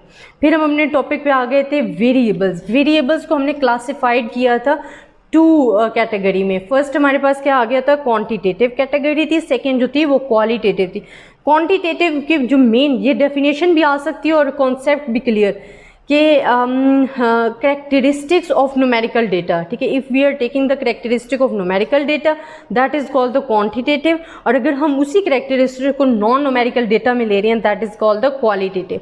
अब न्यूमेरिकल में हम कैसे ले रहे थे कि अगर हम एज ले रहे हैं, इनकम ले रहे हैं, तो ये हमारे पास न्यूमेरिकली शो होगी, इसको हम नॉन न्यूमेरिकल शो नहीं कर सकते। नॉन न्यूमेरिकल कलर में क्या होगा कि आई कलर है, आप आई कलर ले रहे हो, वो ब्लू हो सकता है, ब्लैक हो सकता है, ब्राउन हो सकता है, तो ये नॉन न्यूमेरिकल है। क्वालिटेटिव का किस्सा तो यहीं ख़त्म हो जाता है, मगर जो क्वांटिटेटिव है वो मज़ीद 2 और एस्पेक्ट्स में क्लासिफाइड हो जाता है। उसको हम जिस तरह क्लासिफाइड कर रहे थे उसको क्या कहते हैं, discrete random variable and continuous random variable. Discrete random variables में हम क्या कहते हैं, फिनाइट नंबर ऑफ वैल्यूज़ लेते हैं। फॉर एग्जांपल मैंने आपको इसके एग्जांपल दिया है कि प्राइसेस ऑफ वेजिटेबल्स के, कभी वो 50 होगी, कभी वो 25 होगी, कभी 20 होगी, वो एक फिक्स सीक्वेंस से नहीं चलेगी, तो उसको हम क्या कहते हैं, डिस्क्रीट रैंडम वेरिएबल्स है। कॉन्टिन्यूस रैंडम वेरिएबल्स में क्या होता है कि इनफिनाइट नंबर ऑफ वैल्यूज़, वो क्या लेता है, इनफिनाइट नंबर ऑफ वैल्यूज़ ले रहा होता है। जिस तरह मैंने इसकी एग्जांपल दी है, द डिस्टेंस से shell will travel after being fire from a gun, कि अगर एक शेल जो है उसको हम फायर करते हैं गन से, तो वो जो जितना डिस्टेंस जो हमारे पास होगा वो जो कवर करेगा उसको हम क्या कहेंगे, continuous random variable. As a temperature second example ले सकते हैं कि टेम्परेचर जो है वो एकदम से 42 से 50 नहीं हो सकता, वो तमाम पॉइंट्स को अंदर कवर करेगा जहाँ से वो गुजर के जाएगा, तो temperature is also the example of the continuous random variable. ये थी आज की हमारी वीडियो, इंशाल्लाह आपको इस टॉपिक की समझ आई होगी। नेक्स्ट टॉपिक हम इंशाल्लाह कल डिस्कस करेंगे जो कि हमारे पास मेजरमेंट स्केल होगा, एरर्स ऑफ मेजरमेंट होगा। इंशाल्लाह यकीन है कि आपको मेरी वीडियो पसंद आई होगी।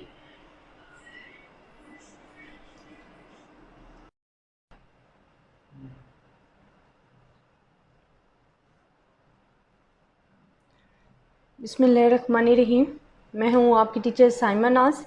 आज हम 3rd ईयर के चैप्टर नंबर 1 का नेक्स्ट टॉपिक जो हम ले रहे हैं वो है मेजरमेंट स्केल।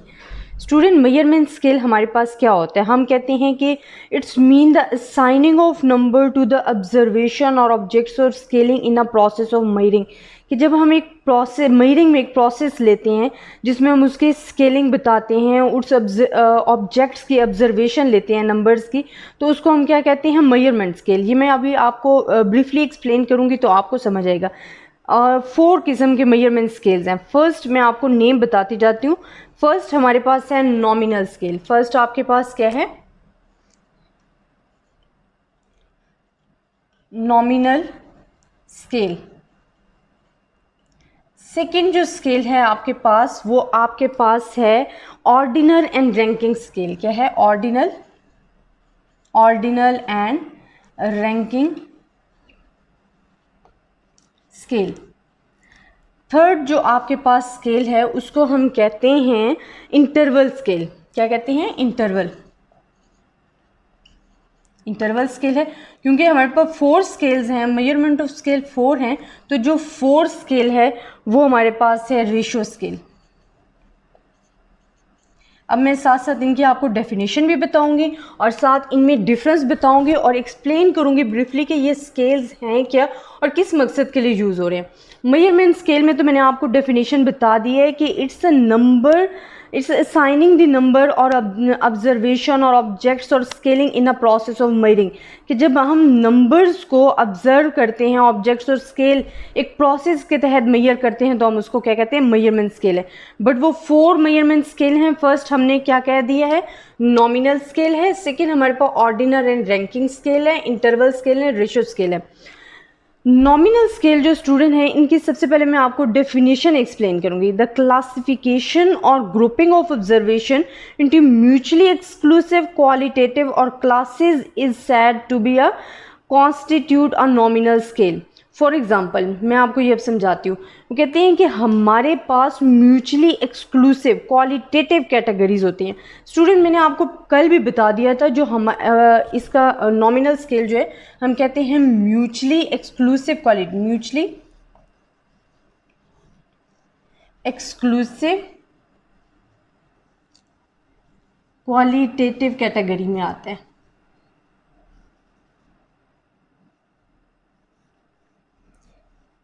कैटेगरी अब हम क्यों कह रहे हैं म्यूचुअली एक्सक्लूसिव क्वालिटेटिव कैटेगरी, कि मैंने आपको कल भी बताया था जो क्वालिटेटिव वर्ड है that is not measuring in number, it's use in the non numerical numbers. Qualitative जो भी आएगा वो नॉन न्यूमेरिकल में होता है, वो नंबरिंग में कभी भी शो ऑफ नहीं होता। इसकी मैं एग्जांपल आपको दे देती हूँ। अगर नॉमिनल स्केल में हम स्टूडेंट्स ले लेते हैं कि स्टूडेंट्स को हमने मेजर करना है, तो स्टूडेंट्स को जो नॉमिनल स्केल में हम मेजर करेंगे उसको हम डिवाइड करेंगे, फीमेल में भी डिवाइड कर देंगे और मेल में भी। फॉर एग्जाम्पल मैं नॉमिनल स्केल ले रही हूँ, इसमें मैं स्टूडेंट्स को मेजर कर रही हूँ, तो जो स्टूडेंट्स को मेजर कर रही हूँ वो मैं 2 कैटेगरी में ले रही हूँ, फीमेल अलग कर देती हूँ और जो मेल हैं उनको मैं क्या कर देती हूँ, अलग कर देती हूँ। तो ये हमारे पास क्या आ जाता है, नॉमिनल स्केल। नॉमिनल स्केल को मैं अगेन एक्सप्लेन कर रही हूँ कि द ग्रुपिंग, द क्लासिफिकेशन और grouping of observation into mutually exclusive qualitative categories और classes is said to be a nominal scale, कि जब हम इसे म्यूचुअली एक्सक्लूसिव क्वालिटेटिव कैटेगरीज में या क्लासेस में इस ऑब्जर्वेशन को डिवाइड कर देते हैं तो ये हमारे पास नॉमिनल स्केल हो जाता है। जैसे कि मैंने अब स्टूडेंट अगर लिए हैं तो स्टूडेंट मेरे पास मेल और फीमेल हो जाएंगे, इसमें डिवाइड हो जाएंगे, तो ये मेरे पास क्या आ जाएगा, एक नॉमिनल स्केल आ जाएगा। अब इसी तरह अगर मैं रेनफॉल लेती हूँ तो रेनफॉल जो है उसको मैं क्लासिफाइड कर ले सकती हूँ, उसको मैं हैवी भी कह सकती हूँ, मॉडरेट भी कह सकती हूँ और लाइट भी कह सकती हूँ। अब जो रेनफॉल है, रेनफॉल सेकेंड एग्जांपल मैं इसी की दे रही हूँ कि अगर मेरे पास रेनफॉल है तो मैं इसको 3 कैटेगरीज में डिवाइड कर रही हूँ। पहले मैं हैवी कह रही हूँ, फिर मॉडरेटली कह रही हूँ, स्लोली या जो भी आप कह सकते हो, स्लो में भी हो सकता है, ठीक है। अब ये 3 कैटेगरी में डिवाइड हो गई हैं रेनफॉल, तो ये क्या है, नॉमिनल स्केल है। सेकेंड, नेम से भी ज़रा अंदाज़ा हो रहा है कि हमारे पास ऑर्डिनल एंड रैंकिंग स्केल है। इसका मतलब है इसमें हम किसी चीज़ को रैंक देंगे, ordinal and ranking scale. First of all मैं आपको इसकी डेफिनेशन क्लियर करती हूँ कि it's includes the characteristics of the nominal scale and in addition has the property of ordering and ranking of measurement. अब बड़ी इजी डेफिनेशन है, वो कहते हैं कि हम सबसे पहले इंक्लूड करेंगे नॉमिनल स्केल को प्लस रैंकिंग स्केल, रैंकिंग देकर जो हमारे पास कैटेगरी बनेंगी उनको हम कहते हैं ordinal and ranking scale. Mean हम डेफिनेशन इसकी क्या बना रहे हैं, nominal scale plus ranking, nominal scale plus ranking is called the ordinal and ranking scale. अब मैं इसको एग्जाम्पल के ज़रिए आपको समझाती हूँ कि for example the performance of student, अगर हम परफॉर्मेंस ऑफ स्टूडेंट लेते हैं तो हमारे पास एक्सीलेंट भी होंगे, गुड भी होंगे, फेयर भी होंगे एंड पुअर भी होंगे। बट इनको हम नंबर्स में अगर इंडिकेट करेंगे कि 1 2 3 4 तो ये हमारे पास क्या हो जाएंगे, रैंक में आ जाएंगे। तो हमने पहले ही कह दिया था कि ऑर्डिनल प्लस रैंकिंग। मैं इसकी एग्जाम्पल आपको दे रही हूँ कि मैं ले रही हूँ स्टूडेंट्स ले रही हूँ, तो जो स्टूडेंट हैं वो हमारे पास एक्सीलेंट हैं, गुड हैं, फेयर भी हैं और पुअर भी हैं, मतलब 4 में डिवाइड हो रहे हैं। पहले हम क्या कह रहे हैं कि एक्सीलेंट स्टूडेंट को ले रहे हैं, ठीक है। देन सेकंड पे हमारे पास क्या हैं, गुड हैं। फोर्थ पे हमारे पास क्या हैं, फेयर हैं। एंड सॉरी 4 पे हमारे पास क्या है, पुअर हैं, 3rd पे हमारे पास फेयर हैं। अब ये हमने क्या कह दिया, और ये तो नॉमिनल स्केल की कैटेगरी थी, हमने कहा था कि ये म्यूचुअली एक्सक्लूसिव क्वालिटेटिव कैटेगरी में डिवाइड कर देते हैं। तो स्टूडेंट्स जो हैं उनको हमने 4 कैटेगरी में डिवाइड कर दिया है, एक्सीलेंट भी आ रहा है, गुड भी आ रहा है, फेयर भी स्टूडेंट्स हैं और पुअर भी स्टूडेंट हैं।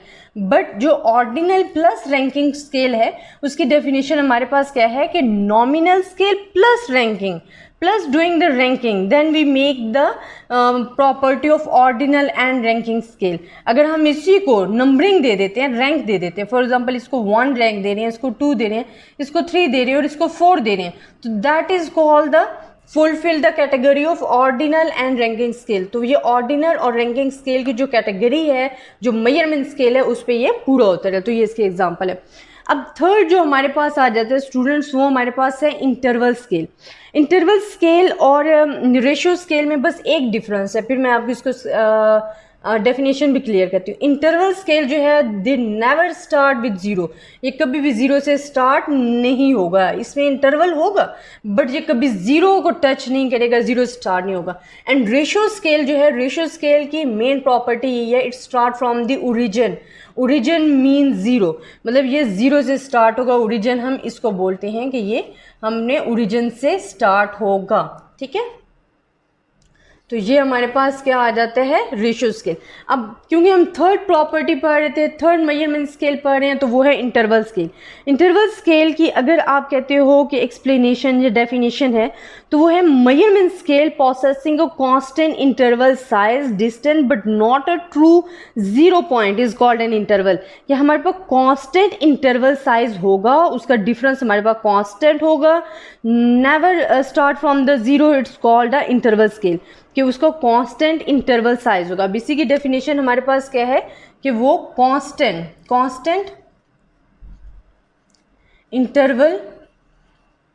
इंटरवल साइज होगा but never start from the zero, but वो कभी भी ज़ीरो से स्टार्ट नहीं होगा, ज़ीरो से start, never start from zero, तो वो ज़ीरो से कभी भी स्टार्ट नहीं होगा। तो वो हमारे जो है इंटरवल स्केल की डेफिनेशन है। अब इसी की मैं एग्जांपल देती हूँ कि सेल्सियस और फॉरेन हीट का जो टेम्परेचर है वो सबसे बेस्ट एग्जांपल है इंटरवल स्केल की।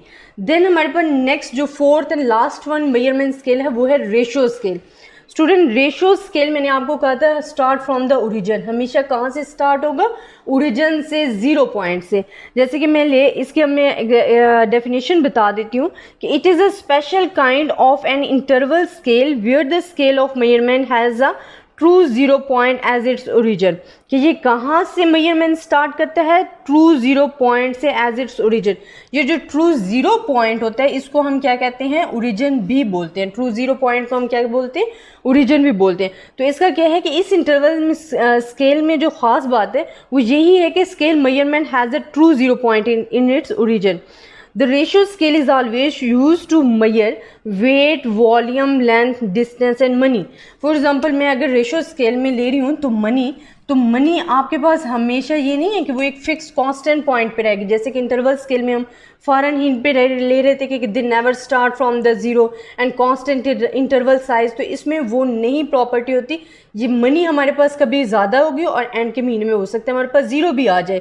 तो इस तरह जो रेशियो स्केल है उसमें हम स्टार्ट फ्रॉम द ज़ीरो करते हैं। इसी तरह अगर डिस्टेंस ले रहे हैं तो डिस्टेंस जहाँ से स्टार्ट होता है, फॉर एग्जांपल मैं आपको एक एग्जांपल देती हूँ कि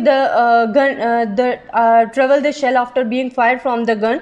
तो जो ट्रैवल करेगा गन से निकलते हुए शेल, तो it start from the zero. वो कहाँ से स्टार्ट हो रहा है, ज़ीरो से स्टार्ट हो रहा है। जो शेल हम फायर कर रहे हैं गन से तो वो ज़ीरो से स्टार्ट हो रहा है। तो मनी हो गया है, इसी तरह डिस्टेंस हो गया है, वॉल्यूम हो गया, लेंथ। तो ये तमाम एग्जांपल जो है रेशियो स्केल की हैं। मैं अगेन आपको 4 मेजरमेंट स्केल की जो है विद एग्जांपल एक्सप्लेनेशन दे देती हूँ कि हमारे पास 4 मेजरमेंट स्केल है। जो मेजरमेंट स्केल हैं वो क्या हैं, 4 हैं। फर्स्ट हम कहते हैं नॉमिनल स्केल है, नॉमिनल स्केल है। Second ordinal and ranking scale है, जो कि अपने नाम से भी पता चल रहा है कि इसमें रैंकिंग स्टार्ट हो रही है। इंटरवल स्केल हमारे पास क्या था, जिसमें हम कहते थे कांस्टेंट इंटरवल साइज होता है और ये ज़ीरो से कभी स्टार्ट नहीं होता। और रेशियो स्केल में जो होता है हमेशा ओरिजिन से स्टार्ट होता है। नॉमिनल स्केल की मेन प्रॉपर्टी या डेफिनेशन की थी, हम कहते थे ये म्यूचुअली एक्सक्लूसिव क्वालिटेटिव कैटेगरी होता है। अब क्वालिटेटिव जो है they never use the numerical number. Qualitative में हम कभी भी न्यूमेरिकल नंबर नहीं लेते बल्कि नॉन न्यूमेरिकल नंबर लेते हैं। फॉर एग्जांपल अगर मैंने एग्जांपल ली थी स्टूडेंट्स की, तो जब स्टूडेंट्स को हम नॉमिनल स्केल में डिवाइड कर रहे हैं तो वो फीमेल भी होंगे और मेल भी होंगे। हमने 2 कैटेगरीज में, अगर इसी तरह हम रेनफॉल का ले लेते हैं तो वो कैटेगरी में क्या होगा, वो हैवी भी हो सकता है, वो मॉडरेट हो सकता है, वो स्लो हो सकता है। इसी तरह जो ऑर्डिनल एंड रैंकिंग स्केल है, ऑर्डिनल में एक तो नॉमिनल प्रीवियस डेफिनेशन की प्रॉपर्टी जो है यूज़ होती है, प्लस रैंक दे दिए जाते हैं, मेजरमेंट करने के लिए रैंक दे दिए जाते हैं। तो वो हमारे पास कौन सी मेजरमेंट स्केल फुलफिल करने लग जाती है, property ordinal and ranking scale, कि nominal scale plus ranking scale. जिस तरह हमने स्टूडेंट्स की एग्जांपल लिया है, तो स्टूडेंट्स 4 किस्म के हो सकते हैं हमारे पास, एक्सीलेंट भी हो सकते हैं, गुड भी हो सकते हैं, फेयर भी हो सकते हैं, पुअर भी हो सकते हैं। अब अगर यहाँ तक देखा जाए तो ये हमारे पास प्रॉपर्टी पूरी कर रहे हैं नॉमिनल स्केल की। बट अगर हम इसे रैंक दे देते हैं, फॉर एग्जाम्पल अगर एक्सीलेंट स्टूडेंट को हमने 1 रैंक दे दी है, गुड को हमने 2 दे दी है, फेयर को हमने 3 दे दी है, पुअर को हमने 4 दे दी है, तो ये हमारे पर रैंक दे दिए गए हैं। तो हमने कहा था कि nominal plus ranking is called the ordinal and ranking scale. तो ये इसकी डेफिनेशन भी हो जाती है विद एग्जांपल। अब इंटरवल स्केल की हमने क्या डेफिनेशन बताई थी कि measurement scale processing a constant interval size के, उसका जो इंटरवल साइज है, जो डिस्टेंस है, वो कांस्टेंट इंटरवल साइज डिस्टेंस होता है, but not a true zero point is called the interval scale. इसके हमने क्या बताया था, सेल्सियस और फॉरेनहीट की जो example, it's a best example है। देन इसी तरह रेशियो स्केल जो है, रेशियो स्केल का क्या है कि is a special kind of interval scale where the scale of measurement has a true zero point as its origin. यहाँ इसका क्या होता है कि ट्रू जीरो पॉइंट होता है और उस ट्रू जीरो पॉइंट को हम ओरिजिन भी बोलते हैं। तो ये हमारे पास रेशियो आ जाता है, जिसकी मैंने एग्जांपल दी थी कि मनी की एग्जांपल है। देन सेकेंड एग्जांपल हमारे पास क्या है, डिस्टेंस, कि जब भी आप किसी चीज़ का डिस्टेंस नोट करोगे they start from the zero. मैंने आपको एक एग्जांपल दे दी कि after the fire from the gun the shell travel, तो it's also start from the zero, कि जब गन से हम फायर करते हैं तो जो शेल है वो जो ट्रैवलिंग शुरू करते हैं, it start from the zero point. तो जो डिस्टेंस है वो भी रेशियो स्केल की एग्जांपल है और मनी भी जो है वो रेशियो स्केल की एग्जांपल है। तो ये हमारे पास था आज का टॉपिक मेजरमेंट स्केल, जिसको हमने 4 रैंकिंग में डिवाइड किया है, विद एग्जांपल एक्सप्लेन किया। इंशाल्लाह मैं नेक्स्ट वीडियो में आपको एरर ऑफ मेजरमेंट के बारे में बताऊंगी। तब तक के लिए अल्लाह हाफिज़, दुआ में याद रखना।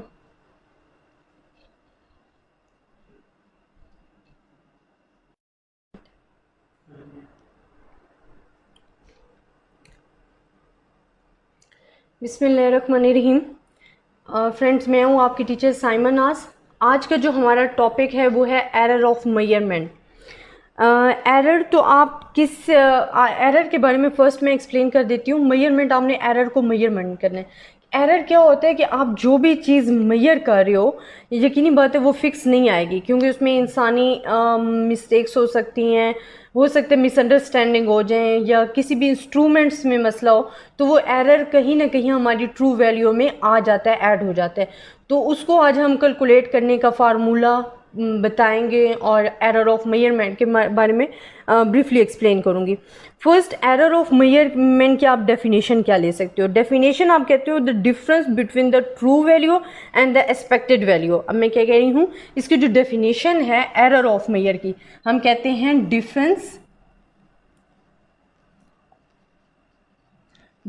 Between true value and expected value.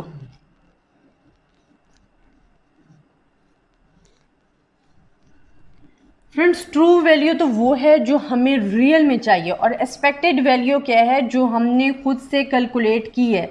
अब जो डिफरेंस होता है ट्रू वैल्यू के दरमियान और एक्सपेक्टेड वैल्यू के दरमियान, उसको हम कहते हैं एरर्स ऑफ मेजरमेंट।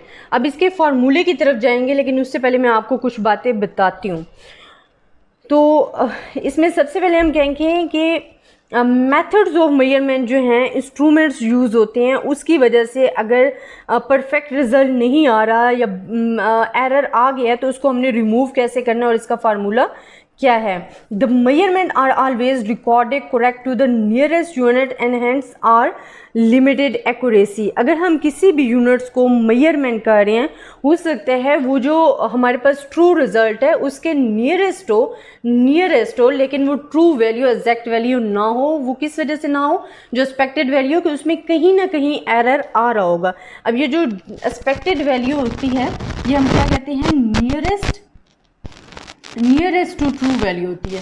हमारे पास क्या होते हैं, नियरेस्ट टू ट्रू वैल्यू होती है।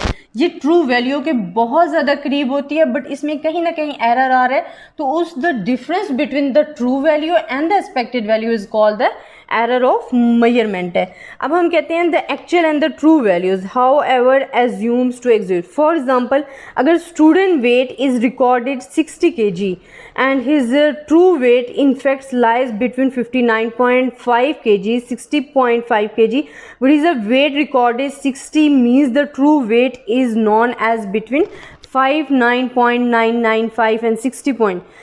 जब कहने का मतलब ये है कि अगर हम एक स्टूडेंट का वेट नोट कर रहे हैं, इसकी एग्जांपल ही मैं दे रही हूँ। एग्जांपल में आपको क्या दे रही हूँ कि अगर हमने एक स्टूडेंट का वेट जो है वो कंक्लूड किया है और वो हमारे पास क्या आगे है 60 kg, बट हो सकता है वो 60 kg ना हो, वो हमारे पास क्या हो 59.5 kg हो, या हो सकता है हमारे पास 60.5 kg हो। तो वो जो डिफरेंस आ रहा है, क्योंकि ये नियरेस्ट टू ट्रू वैल्यू है, तो वो जो डिफरेंस आ रहा है उसको हम क्या कहते हैं, एरर ऑफ मेजरमेंट कहते हैं। Then there is a difference however small it may be between the measured value and the true value। ये difference बहुत ही थोड़ा हो सकता है बट ये आ रहा है तो it's mean it's error। This sort of departure from the true value which is technically known as error of measurement। ये जो departure है, ये जो दूरी है ट्रू वैल्यू के दरमियान और एक्सपेक्टेड वैल्यू के दरमियान, ये जो गैप है, डिपार्चर है ट्रू वैल्यू और एक्सपेक्टेड वैल्यू के दरमियान, तो इसको हम क्या कहते हैं, एरर ऑफ मेजरमेंट कहते हैं। मैं आपको फिर बता रही हूँ कि this sort of departure from the true value technically known as the error of measurement. Observe value and true value of a variable are denoted by. अगर हम कह देते हैं कि जो ट्रू वैल्यू है वो अगर हम डिनोट करें और एक्सपेक्टेड, फॉर एग्जांपल जो हमारे पास ट्रू वैल्यू है वो एक तो वैल्यू है प्लस विद एरर है, और इस एक्सपेक्टेड वैल्यू जो है वो हमारे पास ये है। अब हम खुद कह रहे हैं कि difference between the true value and expected value, हमारे पास ट्रू वैल्यू का फार्मूला क्या आ गया, वेरिएबल क्या आ गए, x प्लस एरर आ गया। ये हमारे पास क्या है, true value, minus mean difference between the expected value. तो ये हमारे पास क्या है, error of measurement. Error of measurement का क्या आ जाता है, फार्मूला आ जाता है। एरर ऑफ मेजरमेंट की डेफिनेशन भी यही है कि the departure of the true value and expected value या difference between the true value and expected value is called the error of measurement. तो सेम यही फार्मूला है, x प्लस एक्स हमारे पास एक्सपेक्टेड वैल्यू होती है, बट जो true value है, true value का मीन है उसमें एरर भी इंक्लूड है। तो उस एरर को निकालते हुए हम ये कह रहे हैं कि true value plus expected value. This error involves the units of measurement x and therefore called an absolute error। अगर हम इसी में error के units measurement को x को include कर रहे हैं तो ये हमारे पास क्या आ रहा है, absolute error। An absolute error divided by the true value is called the relative error। अब हमारे पास एक और error आ गया जिसको हम कहते हैं relative error। अब relative error का फार्मूला हमारे पास क्या है कि हम कह रहे हैं कि अगर एब्सोल्यूट एरर को आप डिवाइड कर देते हो बाय द ट्रू वैल्यू, अगर हम एब्सोल्यूट एरर, अगर हमारे पास कौन सा एक एरर है एब्सोल्यूट एरर, उसको हम डिवाइड कर रहे हैं विद ट्रू वैल्यू के साथ, तो वो हमारे पास क्या आ जाता है, रिलेटिव एरर आ जाता है। तो ये 3 एरर्स हमारे पास हमने निकाल लिए हैं विद फार्मूलाज। इसके बाद हमारे पास 2 एरर आ जाते हैं जिनको हम कहते हैं, एक बायस्ड है और एक अनबायस्ड है। हमारे पास 2 एरर हैं, एक हमारे पास क्या है, बायस्ड है और सेकंड हमारे पास क्या है, अनबाइज्ड। अब मैं इसके बारे में बताती हूँ कि बाइज्ड और अनबाइज्ड हमारे पास क्या है। जो बाइज्ड की डेफिनेशन है, हम कहते हैं the error which increase by increasing sample space. जो बाइज्ड एरर है उसको हम कहते हैं increased, it's increased by increased with sample space, with sample space. तो ये आप कह सकते हो कि इसकी एक्सप्लेनेशन भी है और डेफिनेशन भी। The error which increase by increasing sample space. अब इसी के बारे में मैं आपको एक्सप्लेन करती हूँ। An error is said to be biased when the observe value is constantly higher और lower than the true value. तो ये हमारे पास क्या आ जाता है, बायस्ड एरर आ जाता है। Biased error arise from the personal limitation of observation. अब ये किस वजह से राइज हो रहा है, क्यों आ रहा है, कि हमारे पर्सनल लिमिटेशंस कि अगर हमने सही तरह से अपना डेटा कलेक्ट नहीं किया है, अपना डेटा प्रेजेंट नहीं किया है, एनालाइज नहीं किया है, पर्सनल लिमिटेशंस ऑफ ऑब्जर्वर जो है उसकी वजह से ये इम्परफेक्शंस आ रही हैं। फिर हम कह सकते हैं कि इम्परफेक्शन ऑफ इंस्ट्रूमेंट्स भी हो सकता है हमारे पास जो आलात हैं वो सही तरीके के ना हो, तो उस वजह से भी एरर आ सकते हैं, या कोई दूसरी वजूहात भी इसमें आ सकती हैं। इसी तरह अगर हम अनबाइज्ड एरर लेते हैं तो अनबाइज्ड एरर जो है, an error on the other hand is said to be unbiased when the deviations, इसकी सिंपल है, when the deviation the unbiased error are occur, कि जब भी डेविएशंस होंगे अनबाइज्ड एरर जो है वो अकर होगा। और इसकी डेफिनेशन आप ये भी कह सकते हो the error which decrease by increase in sample space. Unbiased, इसको तो हम कहते हैं ना the error which increase by increase in sample space, इसमें आएगा the error which decrease by increase in, an error which decreased by increased in sample space।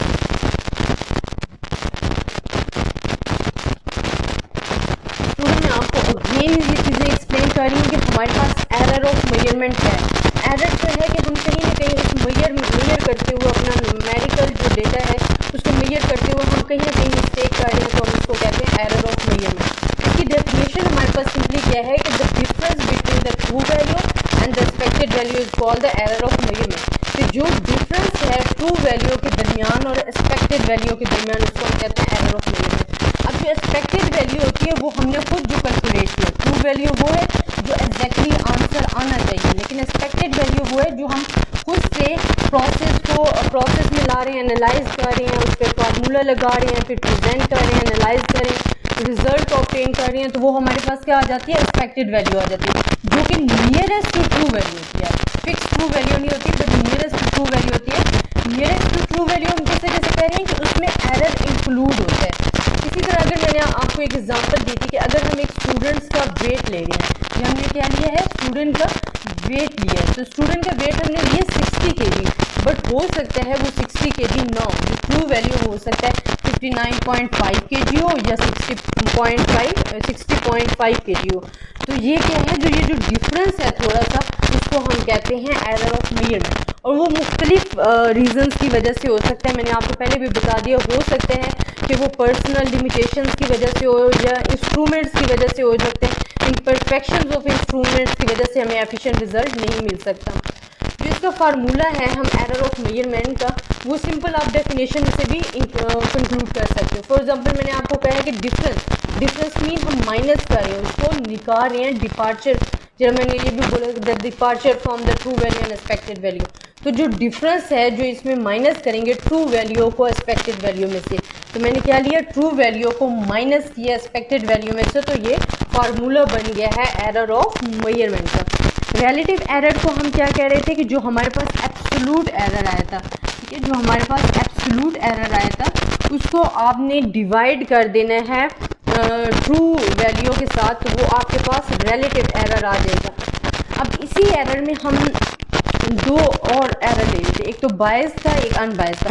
अब बायस की डेफिनेशन क्या है, जो हम कहते हैं the error which increase by increase in sample space, और अनबायस्ड क्या होता है, the error which decrease by increase in sample space. जो डिक्रीज होता है सैंपल स्पेस बढ़ाने से वो अनबायस्ड होता है, और बायस्ड हमारे पास क्या होता है कि जो सैंपल स्पेस बढ़ाते जाओ तो वो एरर और भी ज़्यादा इंक्रीज होता जाता है, उसको हम कहते हैं बायस्ड। और बायस्ड एरर जो होता है वो किस वजह से अकर हो रहा होता है उस क्वेश्चन में, या तो हमारी personal limitations of the observer होती हैं या इम्परफेक्शन इन द इंस्ट्रूमेंट्स होती हैं, तो इसकी वजह से ये एरर आ रहा होता है। आज का हमारे जो टॉपिक था एरर ऑफ मेजरमेंट, इंशाल्लाह आपको समझ आ गया होगा। अगर कोई कन्फ्यूजन हो तो आप कमेंट्स कीजिएगा।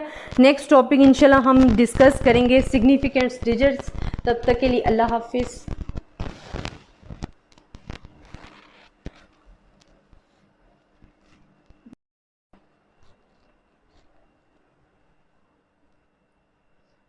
बिस्मिल्लाहिर्रहमानिर्रहीम। मैं हूँ आपकी टीचर साइमन आस। हम आज जो टॉपिक डिस्कस करेंगे उसका टाइटल है सिग्निफिकेंट्स डिजिट्स। स्टूडेंट, सिग्निफिकेंट्स डिजिट्स के बारे में मैं आपको बताऊंगी कि पॉइंट के बाद हम कितने डिजिट्स को काउंट कर सकते हैं, या इनके रूल्स क्या हैं, या किस मुताबिक इनके करैक्टरिस्टिक क्या हैं, हम इनको किस तरह डिस्कस करेंगे। फर्स्ट मैं आपको बताती हूँ कि जो significants digits in a number are those represent accurate and meaningful information. जो हमारे पास सिग्निफिकेंट्स डिजिट्स होते हैं वो हमारे पास एक्यूरेट एंड मीनिंगफुल इंफॉर्मेशन देते हैं। द नंबर अगर मैं ले रही हूँ 35 representing a continuous variable has 2 significants digits. मैंने आपको पहले बताया इसमें थोड़ा सा कि जो सिग्निफिकेंट्स डिजिट्स होते हैं वो आपको एक्यूरेट एंड मीनिंगफुल इंफॉर्मेशन देते हैं। वो आपको क्या दे रहे होते हैं, एक्यूरेट एंड मीनिंगफुल इंफॉर्मेशन आपके पास आ रही होती है। फॉर एग्जाम्पल अगर मैं ले रही हूँ द पॉइंट 35, तो इस 35 में हमारे पास कितने हैं, 2 सिग्निफिकेंट्स डिजिट्स हैं। अब मैं इनके रूल्स आपको साथ साथ बताती जाऊँगी।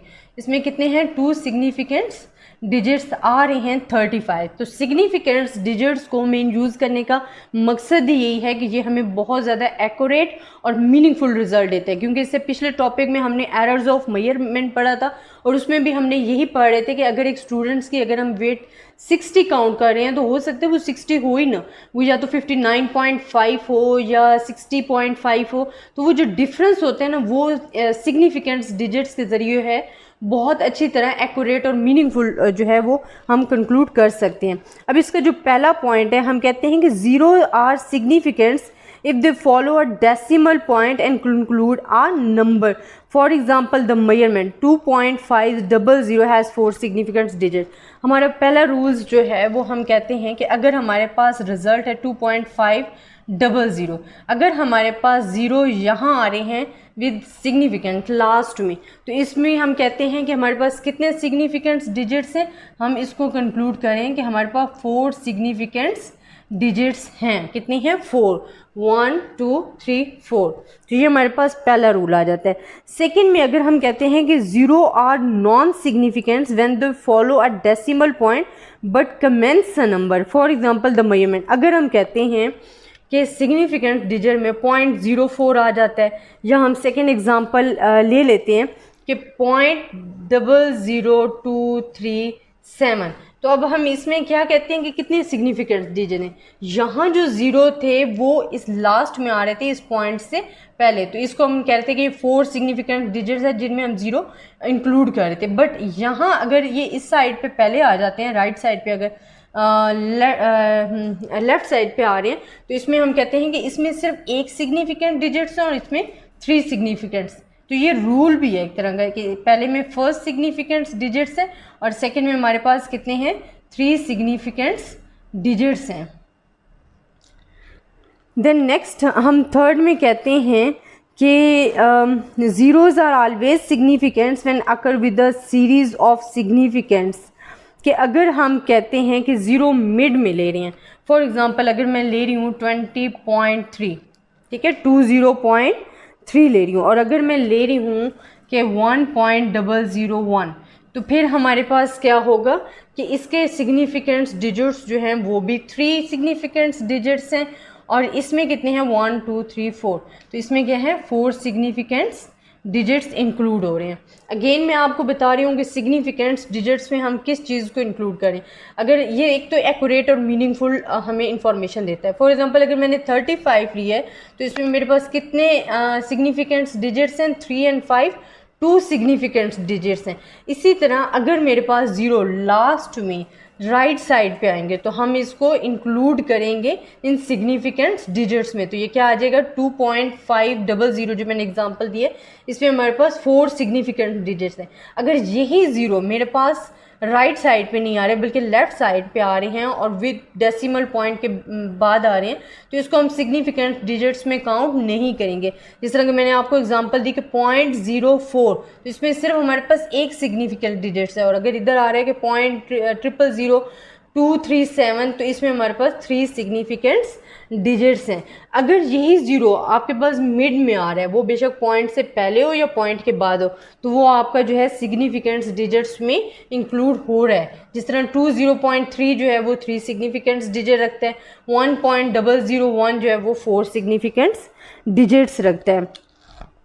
अब इसी तरह हमें कुछ चीज़ें इसमें याद भी रखनी चाहिए कि अगर सिग्निफिकेंट्स डिजिट्स जो हैं not disturb by the location और द डेसिमल पॉइंट, कि ये कभी भी किसी भी लोकेशन या डेसिमल पॉइंट के ज़रिए डिस्टर्ब नहीं हो सकते। अब इसमें कुछ चीज़ें हमने रिमेंबर रखनी है। रिमेंबर हमने क्या रखनी है, सबसे पहले अगर मैं डेसिमल पॉइंट की जगह चेंज कर देती हूँ सिग्निफिकेंट्स में और लोकेशन चेंज कर देती हूँ तो सिग्निफिकेंट डिजिट्स कभी भी डिस्टर्ब नहीं होंगे। फॉर एग्ज़ाम्पल अगर मैं ले लेती हूँ एग्ज़ाम्पल जो है कि मैं ले रही हूँ 269 है, फिर मैं लेती हूँ 26.9 है, फिर लेती हूँ 2.69 है, या मैं ले रही हूँ 0.000269 है। तो इनमें सिग्निफिकेंट डिजिट्स क्या हैं, इसमें भी 3 सिग्निफिकेंट डिजिट्स हैं, इसमें भी 3 सिग्निफिकेंट डिजिट्स हैं और इसमें भी 3 सिग्निफिकेंट डिजिट्स हैं। और इस प्रॉपर्टी सेकंड वाली प्रॉपर्टी को देखते हुए इसमें भी हमारे पास 3 सिग्निफिकेंट डिजिट्स हैं। तो ये जितने भी नंबर हैं अगर इनका डेसिमल पॉइंट चेंज कर दो या लोकेशन चेंज कर दो तो ये कभी भी सिग्निफिकेंट डिजिट्स नंबर जो हैं वो अपनी जगह नहीं करते और इस पर इफेक्ट नहीं पड़ता है। देन हम कहते हैं in case of discrete data which are generated by process of counting, the number of significant digits is considered indefinite because the level of accuracy cannot be improved. For example, the number 15700 has the indefinite significance digits.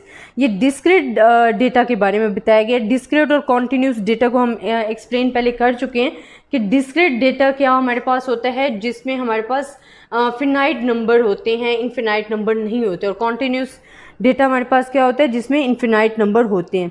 Then the next rules हमारे पास क्या है कि the rules regarding the determination of number of significant digits are applicable to continuous variables. ये जो rules हैं जिनको सिग्निफिकेंट्स digits के लिए हम यूज़ कर रहे हैं ये हमेशा एप्लीकेबल होंगे आपके पास कॉन्टीन्यूस वेरिएबल्स। और कॉन्टीन्यूस वेरिएबल्स क्या होते हैं कि जिनमें कोई गैप नहीं होता है, वो तमाम पॉइंट को साथ कवर करते हुए चलते हैं। तो उसको जिस तरह मैंने एग्जांपल दी थी आपको टेम्परेचर की, तो वेट की, ये जो हमारे पास होते हैं ये कॉन्टीन्यूस वेरिएबल्स को लेते हुए चलते हैं। राउंडिंग ऑफ अ नंबर, फिर हम राउंडिंग ऑफ नंबर अगर हम करते हैं तो उसके लिए भी हमारे पास कुछ रूल्स हैं जो कि 3 रूल्स हैं। राउंडिंग ऑफ नंबर, अब राउंडिंग ऑफ नंबर क्या होता है, क्योंकि हम ले सिग्निफिकेंट्स डिजिट्स रहे हैं तो इसमें हमारे पास 3 प्रॉपर्टीज़ होंगी राउंडिंग ऑफ नंबर के लिए भी। फर्स्ट अगर हम कहते हैं कि हमारे पास the last significant digits is increased by 1 if the first digit of reminder to be dropped is more than 5 or 5 followed by digits not all which is 0 the numbers 2। अब मैं आपको इसको एग्जांपल से समझाती हूँ कि अगर हमारे पास 2.1414501 नंबर है और सेकंड में नंबर ले लेती हूँ कि 5.3771, ये एग्जांपल मैं ले रही हूँ। फर्स्ट आप राउंडिंग ऑफ नंबर में आपके पास फर्स्ट रूल भी बता रही हूँ, विद एग्जांपल समझा रही हूँ कि अगर हमारे पास जो डिजिट है वो क्या हो, 5 हो या 5 से ज़्यादा हो, ठीक है, और जो हमारे पास सेकंड नंबर हो वो 5 से लेस हो, तो जो हमारे पास अगर 5 है उसके बाद या 5 से ज़्यादा नंबर है तो उस नंबर को हम इसमें ऐड करके बाकी सबको ख़त्म कर देते हैं। जिस तरह अभी हमारे पास क्या था, 2.145001 था। अब मैं इस सब को ख़त्म कर देती हूँ, ये जो 5 है इसको रिमूव करके इसमें ऐड कर रही हूँ, तो मेरे पास क्या आ जाएगा 2.15, बस एक्यूरेट आंसर सिग्निफिकेंस डिजिट्स में आ जाएगा। अब इसी तरह जो मेरे पास 3 है, 3 क्या है कि ग्रेटर देन 5 है ना, 7 ग्रेटर देन 5 है, तो इन सब को हम कटिंग करके जो नेक्स्ट है वो इसमें ऐड कर लेंगे, तो हमारे पास क्या आ जाएगा 5.4 जो है वो एक्यूरेट एंड मीनिंगफुल इंफॉर्मेशन जो है वो हमारे पास आ जाएगी। तो वो यही कह रहे हैं the last significant digits is increased by 1, the जो लास्ट सिग्निफिकेंस डिजिट्स है उसको हम एक नंबर इंक्रीज कर देते हैं if the first digit of the reminder to be dropped is more than 5 और 5 फॉलो बाय डिजिट्स। अगर हमारे पास लास्ट नंबर 5 है या 5 से ज़्यादा है और सिग्निफिकेंट डिजिट्स को हम ड्रॉप करके नेक्स्ट जो है उसमें 1 ऐड करके और सिग्निफिकेंट्स एक प्रॉपर आंसर एक्यूरेट जो है मीनिंगफुल इंफॉर्मेशन ले आते हैं। जिस तरह मैंने आपको एग्जांपल दी 2.145001, तो मैंने क्योंकि 4 लेस देन 5 है और 5 या 5 से मोर कोई भी रकम हो तो पिछली रकम को हम ड्रॉप करके वो जो 1 है उसमें नेक्स्ट में इंक्लूड कर देते हैं। फॉर एग्जांपल यहाँ आ जाएगा 2.15 और यहाँ क्या आ जाएगा 5.4, बाकी रकम जो है ड्रॉप्ड हो गई, ये हमारे पास सिग्निफिकेंस डिजिट्स का जो है एक्यूरेट आंसर आ जाता है। इसी तरह सेकंड प्रॉपर्टी हम क्या कह सकते हैं, the last significant digits remain unaltered if the first digit of the reminder to be dropped out is the 4 और लेस द नंबर। अगर यहाँ तो हमने पढ़ा कि अगर हमारे पास जो नंबर है वो 5 है या मोर देन 5 है तो फिर हम जो है 1 नंबर ऐड करके बाकी सबको ड्रॉप कर देते हैं। लेकिन अगर हमारे पास जो नंबर है हम कह सकते हैं 2.15412 जो हम इधर ले लेते हैं नंबर 7.3627, तो इसमें हमारे पास नंबर क्या आएगा अब हमारे पास है 2.15 है, नेक्स्ट जो नंबर है वो लेस देन 5 है। जब लेस देन 5 है तो उसको हम वैसे ही ड्रॉप कर देंगे, लेकिन हम नेक्स्ट डिजिट में 1 ऐड नहीं करेंगे, तो हमारा क्या आंसर क्या आ जाएगा 2.15। ये रूल है कि अगर जो हमारे पास नंबर है वो 5 से लेस है तो फिर हम वैसे ही ड्रॉप कर देंगे, नेक्स्ट डिजिट में हम नंबर ऐड नहीं करेंगे। इसी तरह अगर हमारे पास आ रहा है 7.362, अब देखें 36 के बाद जो नेक्स्ट डिजिट है वो लेस देन 5 है, क्योंकि 2 लेस देन 5 है, तो इस वजह से हम इसको ऐड नहीं कर सकते, इसको वैसे ही ड्रॉप कर देंगे और हमारे पास जो एग्जैक्ट आंसर आ जाएगा वो 7.36 आ जाएगा। तो ये हमारे पास सेकंड रूल है। थर्ड रूल इस हिसाब से बहुत ज़्यादा इम्पॉर्टेंट है कि हम डिजिट्स को ड्रॉप करते हैं एग्जैक्टली 5 पे लेकिन उसमें हम ऑड और इवन की वैल्यू लेते हैं। अगर हम कहते हैं कि हमारे पास जो नंबर है वो इवन है और ऑड, इसके मैं आपको बता देती हूँ। फॉर एग्जांपल अगर हम एग्जांपल के हिसाब से ले रहे हैं 4.535 और सेकंड वैल्यू ले रहे हैं 2.745, तो अब हम इसको किस तरह से डिवाइड करेंगे वो आपने देखना है। अब इसमें मेन डिफरेंस हमने थर्ड प्रॉपर्टी में क्या देखना है कि उस नंबर के बाद हमने इवन जो ऑड देखना है, इवन या ऑड। इवन क्या है, अगर हमारे पास ताक अदद हैं, फॉर एग्जांपल 1, 3, 5, 7 है, 9 है, तो ये हमारे पास ऑड नंबर है। अगर हमारे पास ऑड नंबर है तो फिर हम नेक्स्ट में क्या करेंगे, ऐड करेंगे, नेक्स्ट में हमारे पास ऐड करेंगे, क्योंकि लास्ट नंबर हमारे पास यहाँ भी 5 है और यहाँ भी 5 है। फर्स्ट रूल के मुताबिक हम कहते हैं कि अगर हमारे पास 5 या मोर देन 5 है तो हम 1 ऐड करके अगली जो पिछली बाकी रकम होती है उसको ड्रॉप आउट कर देते हैं। अब अगर आपके पास यहाँ ऑड नंबर है तो आप और नेक्स्ट 5 है तो आप इसमें एक नंबर ऐड करोगे तो हमारे पास आंसर क्या आ जाएगा 4.54 आ जाएगा और बाकी जो 5 है उसको आप ड्रॉप कर दोगे। इसी तरह अगर आपके पास इवन नंबर है, जिस तरह 2 है, 4 है, 6 है, 8 है, इस तरह के अगर नंबर हैं और नेक्स्ट पे 5 है तो फिर आप उसमें 1 ऐड नहीं करोगे, क्योंकि ये एक रूल है, तो फिर आपके पास रकम क्या आ जाएगी, सिग्निफिकेंट डिजिट्स में 2.74 आपके पास टोटल रिजल्ट आ जाएगा। तो ये जो हमारे पास 3 राउंडिंग ऑफ नंबर्स के एक प्रॉपर्टीज़ थी, करेक्टरिस्टिक्स थे, वो भी हमने डिस्क्राइब कर दिए। मैं अगेन आपको बता रही हूँ, एक तो हमने सिग्निफिकेंट डिजिट्स को हमने पढ़ा कि ये एक्यूरेट और मीनिंगफुल रिजल्ट देता है। फिर हमारे पास रिमेंबर्स कुछ चीज़ आई, उनमें हमने मेन चीज़ क्या देखी थी कि एक तो डिस्क्रीट और कॉन्टिन्यूस रैंडम वेरिएबल्स या डेटा के बारे में एक्सप्लेन किया था। फिर अगर हम डेसिमल पॉइंट को चेंज कर देते हैं या उनकी लोकेशन चेंज कर देते हैं तो सिग्निफिकेंस डिजिट्स पे उसका कोई असर नहीं होता। जिस तरह मैंने आपको एग्जांपल दी थी कि अगर आप ले रहे हो 269 या 26.9 ले रहे हो या 2.69 ले रहे हो, या अगर आप ये वाली वैल्यू ले रहे हो, आपके पास जो सिग्निफिकेंट डिजिट्स हैं वो इसमें भी 3 हैं, इसमें भी 3 हैं, इसमें भी 3 हैं और उसमें भी 3 हैं। देन राउंडिंग ऑफ नंबर्स के जो मैंने आपको 3 बताए हैं, करेक्टरिस्टिक्स बताए हैं, उसमें पहला करेक्टरिस्टिक मैंने आपको क्या बताया कि अगर नंबर 5 या 5 से ज़्यादा है, अगर नंबर 5 या 5 से ज़्यादा है तो हम 1 जो है वो नेक्स्ट वैल्यू में ऐड करके बाकी सबको ड्रॉप कर देते हैं। जिस तरह मैंने आपको एग्जांपल दी कि 2.145001 है, अब जो 5 है इसको हमने ड्रॉप करके इसमें ऐड किया तो हमारे पास क्या आ गया, 2.15 आ गया। इसी तरह हमने इसको भी ड्रॉप करके किया क्योंकि मोर देन 5 थी तो 5.4 आ गया सिग्निफिकेंट डिजिट। सेकंड में अगर हमने कहा था कि ये तो हो गया कि मोर देन 5 और मोर देन 5 में हम ऐड कर देते हैं। अगर हमारे पास लेस देन 5 हो तो फिर हमारे पास कैटेगरी क्या आ जाती है कि फिर हम वैसे ही ड्रॉप कर देते हैं, ऐड कुछ भी नहीं करते हैं। जिस तरह 4 अब लेस देन 5 था, इसको हमने वैसे ही ड्रॉप कर दिया और हमारे पास आंसर क्या आ गया, 2.15। इसी तरह यहाँ हमारे पास 2 था, क्योंकि 2 जो है वो भी लेस देन 5 है, इसको हमने ड्रॉप कर दिया और हमारे पास सिग्निफिकेंट डिजिट्स जो है राउंडिंग ऑफ नंबर उसमें क्या आ गया, 7.36 आ गया। जो लास्ट वाला था राउंडिंग ऑफ नंबर्स में वो बहुत मेन, क्योंकि उसमें 2 डिफरेंस आ जाते हैं। एक तो आपके पास आ जाते हैं ऑड में आ जाते हैं नंबर, एक इवन में आ जाते हैं। अगर आपके पास नंबर ऑड में है और 5, क्योंकि हम कहते थे 5 होगा तो आपने एक डिजिट जो है ऐड करके बाकी सबको ड्रॉप आउट कर देना। अब यहाँ हमारे पास अगर हमारे पास ऑड नंबर्स हैं तो हमने इसमें एक ऐड कर लेना है और हमारे पास जो राउंडिंग ऑफ नंबर्स में आंसर आना है वो क्या आ जाएगा, 4.54 आ जाएगा।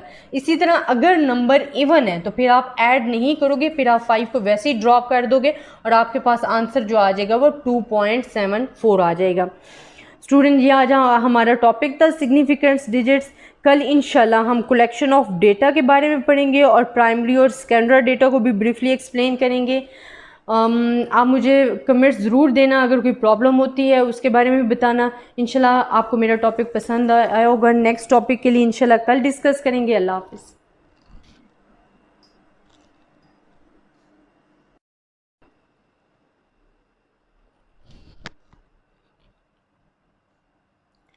बिस्मिल्लाहिर्रहमानिर्रहीम। स्टूडेंट्स, मैं हूं आपकी टीचर साइमा नाज। आज मैं 3rd ईयर के चैप्टर नंबर 1 का टॉपिक लाई हूं, collection of data. Student, data क्या है? सबसे पहले तो हम क्लियर करें ना कि डेटा किसको कहते हैं। तो हम कहते हैं कि information of raw facts and figure. हमारे पास कौन सी information? Information of raw facts and figure is called data. तो ये इसकी डेफिनेशन भी है। डेटा हमारे पास क्या होता है? Information of raw facts and figure is called data. अब कलेक्शन ऑफ डेटा के हम इसमें मेथड भी पढ़ेंगे, मगर सबसे पहले हम इसके बारे में कुछ इन्फॉर्मेशन लेते हैं, इंट्रोडक्शन लेते हैं। तो हमारे पास होता है कि जो मोस्ट इंपॉर्टेंट स्टैटिस्टिकल पार्ट है वो क्या होता है? डेटा। अब हम क्या कह रहे होते हैं कि जब भी हम किसी चीज़ में इंटरेस्टेड हैं, जिसको हमने अपनी पॉपुलेशन कहा है और हमने उसके लिए डेटा कलेक्ट करना है, तो हमारा जो फर्स्ट और मोस्ट इम्पॉर्टेंट पार्ट होता है वो क्या होता है? कलेक्शन ऑफ डेटा है, कलेक्शन ऑफ डेटा। तो ये हमारे पास स्टैटिस्टिकल वर्क है जो कि कलेक्शन ऑफ डेटा बहुत ही मोस्ट इम्पॉर्टेंट जिसे पार्ट कहते हैं हम स्टैटिस्टिक का। तो हम कहते हैं कि statistical data are collected either by complete enumerations of the whole field called census, which in many cases would be too costly and too time consuming. It perhaps requires large number of enumerators and supervisory staff, or to partial enumerator associated with a sample which saves much time and money।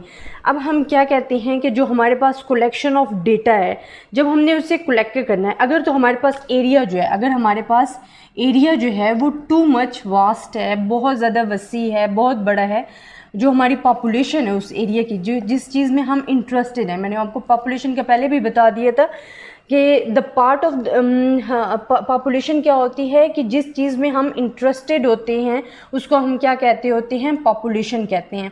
कि जिस चीज़ में हम interested हैं, जिस figure में, जिस चीज़ को हमने मालूम करना है, उसको हम अपनी पॉपुलेशन कहते हैं। अगर तो एरिया बहुत बड़ा है तो पॉपुलेशन और के लिए हमने जो डेटा कलेक्ट करना है वो हमारे लिए क्या हो सकता है, वो टाइम कंज्यूमिंग हो सकता है, वो टाइम कंज्यूमिंग, कि बहुत ज़्यादा टाइम लेगा, फिर हमारे पास लॉस्ट ऑफ मनी हो सकता है, ठीक है, कि मनी बहुत ज़्यादा खर्च होगी और टाइम बहुत ज़्यादा खर्च होगा। फिर इससे क्या होता है कि अगर एरिया बहुत ज़्यादा बड़ा है तो हम एफिशिएंट और ट्रू रिज़ल्ट होता है, जो कि ट्रू रिज़ल्ट के करीब हो, वो हमें हासिल नहीं हो सकता। तो कलेक्शन ऑफ डेटा के लिए अगर हम कहें कि अगर हमारे पास एरिया जो है वो बहुत ज़्यादा वास्ट है, बहुत बड़ा है, वसी है, तो उसके लिए हम सैम्पल्स, जो हमने एक मेथड पढ़ा था कि the part of the population, हम कुछ सैम्पल्स सेलेक्ट कर लेते हैं, उसके ज़रिए हम क्या करते हैं कि अपना जो रिज़ल्ट है उसको ऑब्टेन करने की कोशिश करते हैं। तो वो हमारे पास क्या हो जाता है, टाइम भी सेव हो जाता है, मनी भी सेव हो जाती है, और जो रिज़ल्ट होता है वो भी एफिशिएंट हो जाता है। वो क्या हो जाता है, इसमें जो हमारे पास रिज़ल्ट आएगा वो भी हमारे पास क्या होगा, एफिशिएंट होगा। तो ये जो सैम्पल है कलेक्शन ऑफ डेटा के, इसके लिए कहते हैं। बट अगर हम देखा जाए तो जो डेटा है उसको हम क्लासिफाइड कर रहे होते हैं। फॉर एग्जांपल, अगर हमारे पास हम डेटा की, हमने पढ़ा है कि जो डेटा है वो collection of raw facts and figures होते हैं। एरिया अगर टू मच वास्ट है तो हमारे पास टाइम कंज्यूमिंग हो जाता है, लॉस्ट ऑफ मनी हो जाता है, एफिशिएंट नहीं होता, क्योंकि एरिया बहुत बड़ा होता है और उसको जो कलेक्ट करने के लिए हमें एक स्टाफ की ज़रूरत होती है, जो सुपरवाइज़र्स की ज़रूरत होती है, हमें इंफॉर्मेशन, टू मच इंफॉर्मेशन चाहिए हो जाती है, जो क्योंकि ये कलेक्ट ही ह्यूमंस कर रहे हैं तो इसमें मिस्टेक्स के चांस तो होते हैं। सैम्पल्स का तरीका इस वजह से हम कहते हैं कि सैम्पल्स होते ही इस वजह से कि जब हमारे पास पॉपुलेशन बहुत ज़्यादा होती है, लार्ज पॉपुलेशन होती है, तो हम सैम्पल्स का मेथड सेलेक्ट करते हैं। उसके ज़रिए क्या होता है कि हम अपने जो टाइम भी सेव कर लेते हैं, मनी भी सेव हो जाती है, और जो हमारे ह्यूमंस जो उस पर रिसर्च कर रहे होते हैं, रिसर्चर जो है वो ईज़िली उन सब सैम्पल्स को डीपली स्टडी कर सकते हैं। तो ये हमारे पास जो मेथड है वो ज़्यादा एफिशिएंट होता है। बट अब बात आ जाती है कि डेटा को क्लासिफाइड हमने करना है या डिवाइड करना है। तो हमारे पास जब डेटा डिवाइड होता है तो वो दो तरह का होता है। एक तो हम कहते हैं प्राइमरी डेटा होता है, इसके बारे में भी हम ब्रीफली एक्सप्लेन करेंगे, और एक हम कहते हैं सेकेंडरी डेटा होता है। अब इन दोनों के बारे में भी मैं डिफरेंस बताती हूँ, सेकेंडरी और प्राइमरी डेटा के बारे में। प्राइमरी डेटा हम कहते हैं कि when data have not gone any other statistical treatment.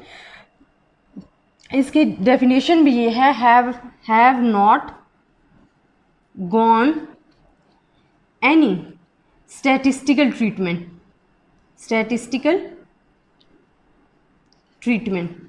इन दोनों में डिफरेंस डीपली आपको एक्सप्लेन करती हूँ, बट ये सम डेफिनेशन है, ये इसकी प्राइमरी की डेफिनेशन है। अब सेकेंडरी की कहते हैं कि have undergone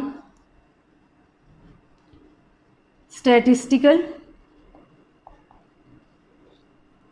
treatment at least one. तो हमारे पास अब डिफरेंस क्या है, प्राइमरी डेटा की अगर आप डेफिनेशन भी कह सकते हो कि हम कहते हैं कि प्राइमरी डेटा किसको कहते हैं, have not gone any statistical treatment. हमारे पास स्टैटिस्टिकल ट्रीटमेंट क्या होता है, क्योंकि स्टैटिस्ट हमने क्या कहा था, the process drawing, analysing, representing and obtain result about data is called the statistic. अब जो प्राइमरी डेटा होता है उसमें को हम कहते हैं कि वो इनमें से किसी चीज़ में से नहीं गुजरा होता है, उस पर कोई स्टैटिस्टिकल ट्रीटमेंट अप्लाई ही नहीं की जाती कि have not undergone any statistical treatment. तो इसमें हमारे पास क्या है, वो किसी भी स्टैटिस्टिकल ट्रीटमेंट से नहीं गुजरा होता है, हाँ रॉ डेटा होता है। जैसे आपने कलेक्ट की है, अभी आपने ना उसको एनालाइज किया है, ना ऑब्जर्व किया है, ना उस पर कोई फार्मूला अप्लाई किया है, ना उसका रिजल्ट निकाला है, ना उसको इन्फ्लुएंशियल और डिस्क्रिप्शन स्टैटिस्टिकल में डिवाइड की है, तो वो हमारे पास क्या होता है, प्राइमरी डेटा होता है। जब हम बात करते हैं सेकेंडरी डेटा के, तो उसकी डेफिनेशन भी हमने यही बताई है कि have undergone any statistical treatment at least once, have undergone any statistical treatment at least once, कि जो at least one time statistical treatment से गुजर के जो हमारे पास डेटा आता है उसको हम क्या कहते हैं, सेकेंडरी डेटा कहते हैं। मैं आपको दोबारा बता रही हूँ कि जो डेटा है, data are classified into two sources है। फर्स्ट आप कहते हो प्राइमरी डेटा है, देन सेकंड आप कह रहे हो सेकेंडरी डेटा है। तो data that have been originally collected and have not undergone any sort of statistical treatment are called the primary data, while the data that have undergone any sort of treatment by statistical method at least one, that is called the secondary data। अब मैं आपको बताती हूँ कि जब हम research करते हैं तो उसमें हमारे पास सम इम्पॉर्टेंट स्टेप्स होते हैं। जब हम रिसर्च कर रहे हैं किसी चीज़ के बारे में, स्टूडेंट ये तो आपको क्लियर हो गया होगा कि हमारे पास जो कलेक्शन ऑफ डेटा है, तो डेटा हमारे पास क्या होता है, information of raw facts and figure है, कि हमारे पास कोई भी फैक्ट्स एंड फिगर हम ले रहे हैं, इंफॉर्मेशन हासिल कर रहे हैं, वो हमारे पास डेटा है। फिर मैंने ये भी बताया था कि वास्ट, अगर पॉपुलेशन बहुत ज़्यादा लार्ज है, एरिया बहुत ज़्यादा बड़ा है, उसके लिए हमने क्या करना है, कौन सा मेथड अप्लाई करना है। फिर जो डेटा डिवाइड हो रहा है वो दो में क्लासिफाइड हो जाता है, डिवाइड हो जाता है। एक प्राइमरी डेटा होता है, एक सेकेंडरी डेटा होता है। प्राइमरी डेटा जो है वो have not undergone any statistical treatment, वो किसी भी स्टैटिस्टिकल ट्रीटमेंट में से नहीं गुजरा होता। और जो सेकेंडरी डेटा होता है वो किसी न किसी ट्रीटमेंट में से, स्टैटिस्टिकल ट्रीटमेंट में से एटलीस्ट वंस टाइम गुजर जाए, तो उसको हम क्या कहते हैं, हमारा सेकेंडरी डेटा होता है। अब मैं आपको कुछ बताती हूँ कि जब हम सर्वे करते हैं तो उसके लिए हमें कुछ इम्पॉर्टेंट स्टेप्स की ज़रूरत होती है। जब आप एक सर्वे कर रहे हो, रिसर्च कर रहे हो, आप कह सकते हो कि सर्वे रिसर्च है, ये हमारे पास क्या है, सर्वे रिसर्च है। तो उसमें आपको किन स्टेप्स की ज़रूरत पड़ती है, आपने इम्पॉर्टेंट स्टेप्स को फॉलो करना होता है। स्टूडेंट पहले तो आपको क्या पता होना चाहिए, to define the objective of the survey. पहले हमें क्या पता होना चाहिए, ऑब्जेक्टिव ऑफ सर्वे। इसका मतलब क्या है कि आप जो सर्वे कर रहे हो उसका ऑब्जेक्टिव क्या है, मकसद क्या है, आप किस लिए सर्वे करना चाह रहे हो। फॉर एग्ज़ाम्पल, अगर मैंने कहा है कि मैंने कॉलेज ऑफ स्टूडेंट्स जो हैं वो मेरी पॉपुलेशन है और मैं उस पर एक सर्वे रिसर्च कर रही हूँ कि जो मेल और फीमेल हैं उन दोनों का पार्टिसिपेंट कितना है इन स्टडी, या पेरेंट्स का कितना पार्टिसिपेशन है या कोऑपरेशन है विद टीचर्स एंड स्टूडेंट। तो मेरा जो ऑब्जेक्टिव ऑफ सर्वे होगा वो मेरे पास क्या होगा कि मैंने मेल और फीमेल्स जो स्टूडेंट्स हैं, कॉलेज के स्टूडेंट्स हैं, उन पे सर्वे करना है कि वो किस तरीके से उनके पेरेंट्स उनके साथ कोऑपरेट कर रहे हैं, या वो खुद कैसे पढ़ रहे हैं, या फीमेल ज़्यादा बेटर परफॉर्म कर रही हैं या मेल ज़्यादा बेटर हैं, उनकी एक्टिविटीज़ क्या हैं। तो ये मेरा ऑब्जेक्टिव ऑफ द सर्वे होगा। तो कोई भी अगर आप सर्वे कर रहे हो तो उसका फर्स्ट स्टेप जो होता है वो क्या होता है, objective of the survey. Then हम सेकंड कहते हैं कि आपका वेरिएबल क्या है, आप वेरिएबल किस चीज़ को ले रहे हो, ठीक है। एंड आप कहते हो पॉपुलेशन ऑफ इंटरेस्ट क्या है, पॉपुलेशन ऑफ इंटरेस्ट। अब जो आप जो पॉपुलेशन ले रहे हो, ठीक है, वो कौन सी पॉपुलेशन है। जैसे कि मैंने आपको एग्जांपल दी कि मैं कॉलेज के स्टूडेंट्स ले रही हूँ, मेल एंड फीमेल, तो जो मेरी पॉपुलेशन ऑफ इंटरेस्ट है वो मेरे पास क्या है, कॉलेज ऑफ स्टूडेंट्स है। तो ये हमारे पास सर्वे रिसर्च का सेकेंड स्टेप है। फर्स्ट क्या था, ऑब्जेक्टिव हमें पता होना चाहिए। सेकेंड हम कहते हैं कि पॉपुलेशन ऑफ इंटरेस्ट हमें ईजिली पता होना चाहिए। देन थर्ड जो हमारे पास स्टेप होता है, हम कहते हैं कि to define the data collection and data measuring scheme. अब data collection, to define data collection and measuring scheme. अब आपने क्या करना है स्टूडेंट, कि जो डेटा कलेक्ट कर रहे हो, ठीक है, आपने अपने डेटा के बारे में ऑब्जर्व करना है। मैंने डेटा के बारे में अभी आपको बताया है कि information of raw facts and figure, ठीक है, और डेटा को मैंने डिवाइड भी किया है। एक प्राइमरी डेटा था, एक सेकेंडरी डेटा था। प्राइमरी डेटा वो होता है that have not gone any sort of statistical treatment, और secondary data होता है have undergone any sort of statistical treatment at least one। तो हमारे पास to define the data collection, हमने data collection को define करना होता है, और उस स्कीम्स को, मेजरिंग स्कीम्स हमने डिसाइड करनी होती है कि जो हम पॉपुलेशन ले रहे हैं उसको मेजर कैसे करेंगे, उसको डिफाइन कैसे करेंगे। फिर हमारे पास जो 4 एंड लास्ट स्टेप होता है उसको हम क्या कहते हैं कि to determine the appropriate descriptive and inferential data analysis technique. तो हमने फिर क्या करना होता है,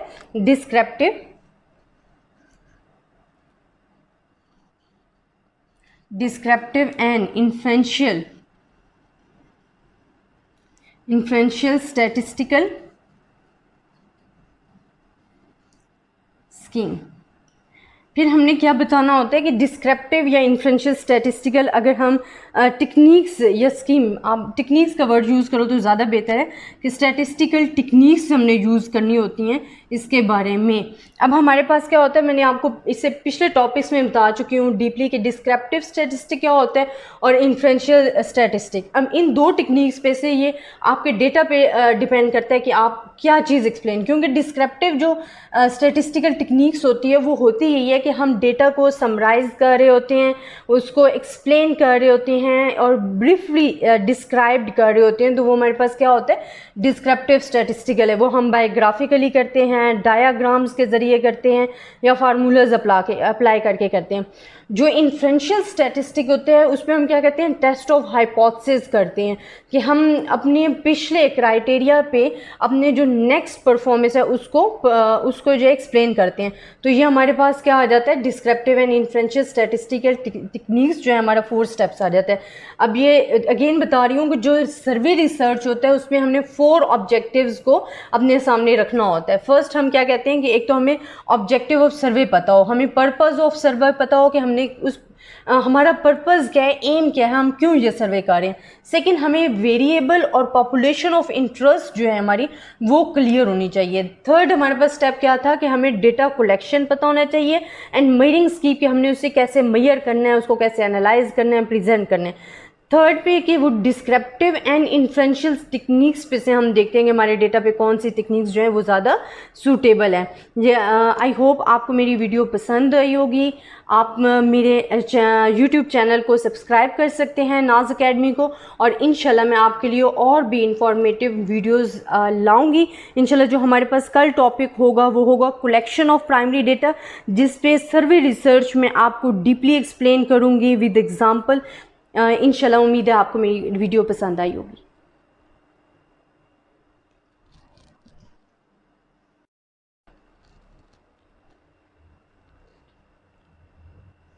बिस्मिल्लाहिर्रहमानिर्रहीम।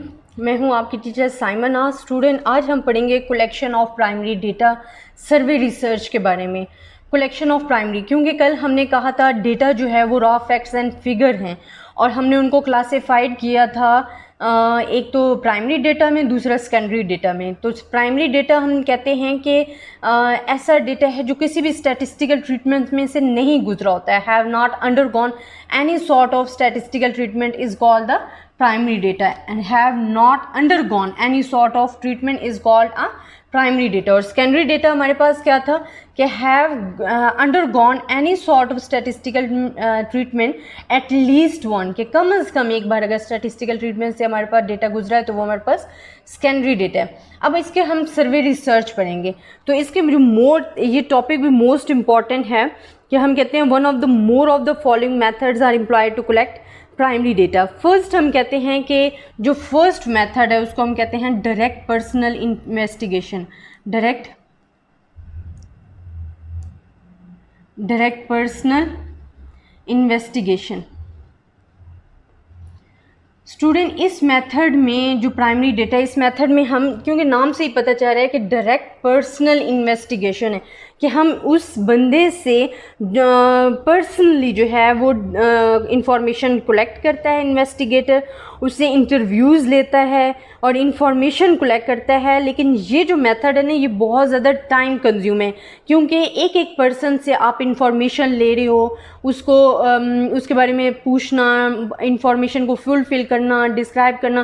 फिर इसमें ये होता है क्योंकि ये पर्सनस जो हैं वो डायरेक्ट पर्सनल, जो इन्वेस्टिगेटर है वो ये डायरेक्ट पर्सनल इंटरव्यूज़ ले रहा है, एक तो टाइम कंज्यूमिंग भी हो जाता है, दूसरा इसमें मिस्टेक्स का भी ज़्यादा चांस होता है, जो हमारा रिजल्ट होता है वो ज़्यादा एफिशिएंट नहीं हो सकता, और ये मनी कंज्यूमिंग भी है, बहुत ज़्यादा मनी भी खर्च होती है। इसको आप कह सकते हो कि the investigator collect the information personally from individual concerned since he interviews the information himself. He information collected is generally considered quite accurate and complete. This method very costly है, time consuming है, when the area is covered to be vast. ठीक है, अगर हमारे पास area जो है वो बहुत बड़ा है, वास्ट है, तो ये हमारे पास क्या हो जाएगा कि टाइम कंज्यूमिंग मेथड हो जाएगा। फिर हमारे पास जो सेकंड मेथड है, हम जो सेकंड मेथड जिसको कह रहे होते हैं, हमारे पास इनडायरेक्ट इन्वेस्टिगेशन आ जाता है। सेकंड मेथड हमारे पास क्या है? इनडायरेक्ट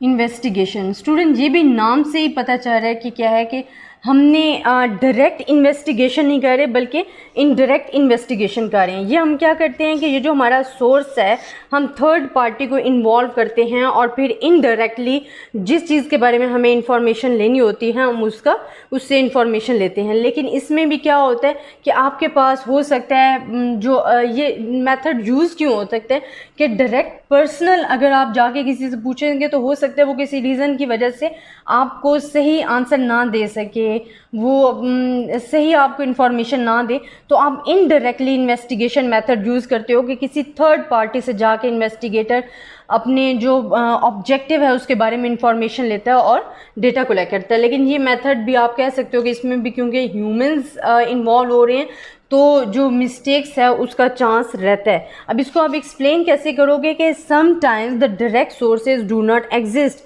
हाँ, हो सकता है कि आपके पास डायरेक्ट सोर्सेज भी एग्जिस्ट ना करते हो, information hesitate to response for some reasons और अदर, और जो इंफॉर्मेंट्स हैं, जो आपके पास पर्सन है, वो हेजिटेशन फील करता हो किसी रीजंस की वजह से अपनी इंफॉर्मेशन देने से।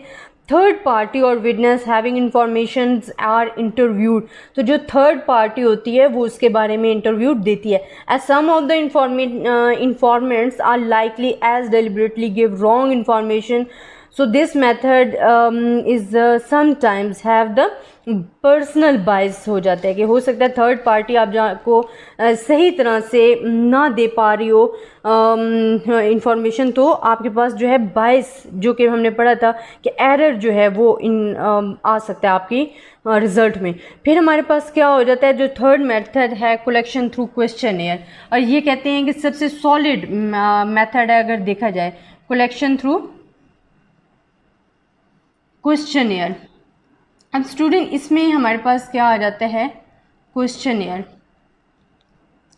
इसमें इस मेथड में हमारे पास क्या होता है कि पेपर फॉर्म होता है जिस पे मुख्तलिफ क्वेश्चंस जो हैं अपने जो हमारे पास जिस चीज़ पे हमने इन्वेस्टिगेशन करनी होती है उसके बारे में कुछ क्वेश्चन दिए होते हैं और हम वो सेंड करते हैं उन पर्सनस को जिनसे हमने इन्फॉर्मेशन कलेक्ट करनी होती है। वो इस फॉर्म को फिल करते हैं और अगेन सेंड कर देते हैं। तो वो जो मेथड होता है जिसमें हम इजीली बहुत सारी क्वेश्चन लेके उनके ज़रिए इंफॉर्मेशन हासिल कर सकते हैं, तो इसको कलेक्शन थ्रू क्वेश्चनेयर्स कहते हैं। लेकिन इसका भी एक ड्रॉबैक है कि कुछ पर्सन्स ऐसे होते हैं जो कि पूरा फॉर्म फिल ही नहीं करते, आधे क्वेश्चन ही छोड़ सकते हैं। तो वो जो इन्फॉर्मेशन होती है ना, वो हमारे पास सही तरीके से डेटा जो है वो कलेक्ट नहीं हो पाता, और अक्सर होता है कि उनको उस क्वेश्चन की समझ ही नहीं आती और वो रॉन्ग इन्फॉर्मेशन जो है इन्फॉर्म करते हैं, जिसकी वजह से फिर डेटा में जो है मिस्टेक्स आ सकती हैं। तो हमारे पास ये क्या इसके बारे में मैं आपको थोड़ा सा बताऊँगी कि a questionnaire is an inquiry for comparing of number of pertinent questioning with the space of entering information asked. ये हमारे पास क्या होते हैं, the questionnaires are usually sent by mail and informants are requested to return the questionnaire to the investigator after doing the needful within a certain period. This method is cheap, fairly respondents but sometimes हमारे पास error या कहाँ से आ सकते हैं, या in spite of these drawbacks the method is consider return incomplete and full of errors. या इसका जो मेन ड्रॉबैक्स है कि क्या होता है कि अक्सर जो है इसको फुल ऑफ एरर्स होता है या वो फुलफ़िल ही नहीं करते। तो इसको अगर एरर हमने ड्रॉबैक को ख़त्म करना है तो इसके लिए हमें क्या होते हैं, ट्रेंड पर्सन चाहिए होते हैं। अगर इसमें हमने ड्रॉबैक, क्योंकि ये जो मेथड है ये ज़्यादा फेयरली भी है और इजीली है और टू मच कॉस्टली नहीं है, तो ये मेथड ज़्यादा इन्फॉर्मेशन हमें दे सकते हैं। बट इसके लिए अगर ड्रॉबैक्स कम से कम लाने हैं तो उसके लिए हमें ट्रेंड इन्फॉर्मेंट्स चाहिए होते हैं जो कि अच्छी तरह डील कर सकें और उस चीज़ को समझ भी सकें। देन फोर्थ हमारे पास होता है कलेक्शन थ्रू इन्यूमरेटर्स। अब कलेक्शन थ्रू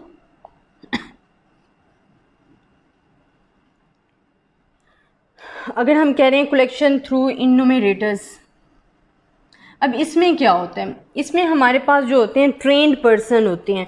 हम कहते हैं कि under this method the information is gathered by employing train enumerators information in making the entries in the schedules and questionnaire correctly. This method gives the most reliable information if the enumerator is well trained, experienced and tactful.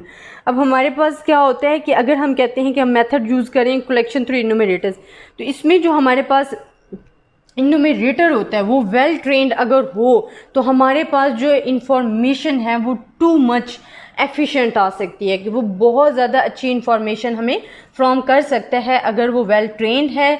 इन्यूमरेटर्स जो हमारी collection कर रहे हैं questioners के ज़रिए, अगर वो well trained है, अच्छा टेक्टफुल है, तो हम कहते हैं कि जो हमारी इंफॉर्मेशन है वो ज़्यादा एफिशिएंट हो सकती है।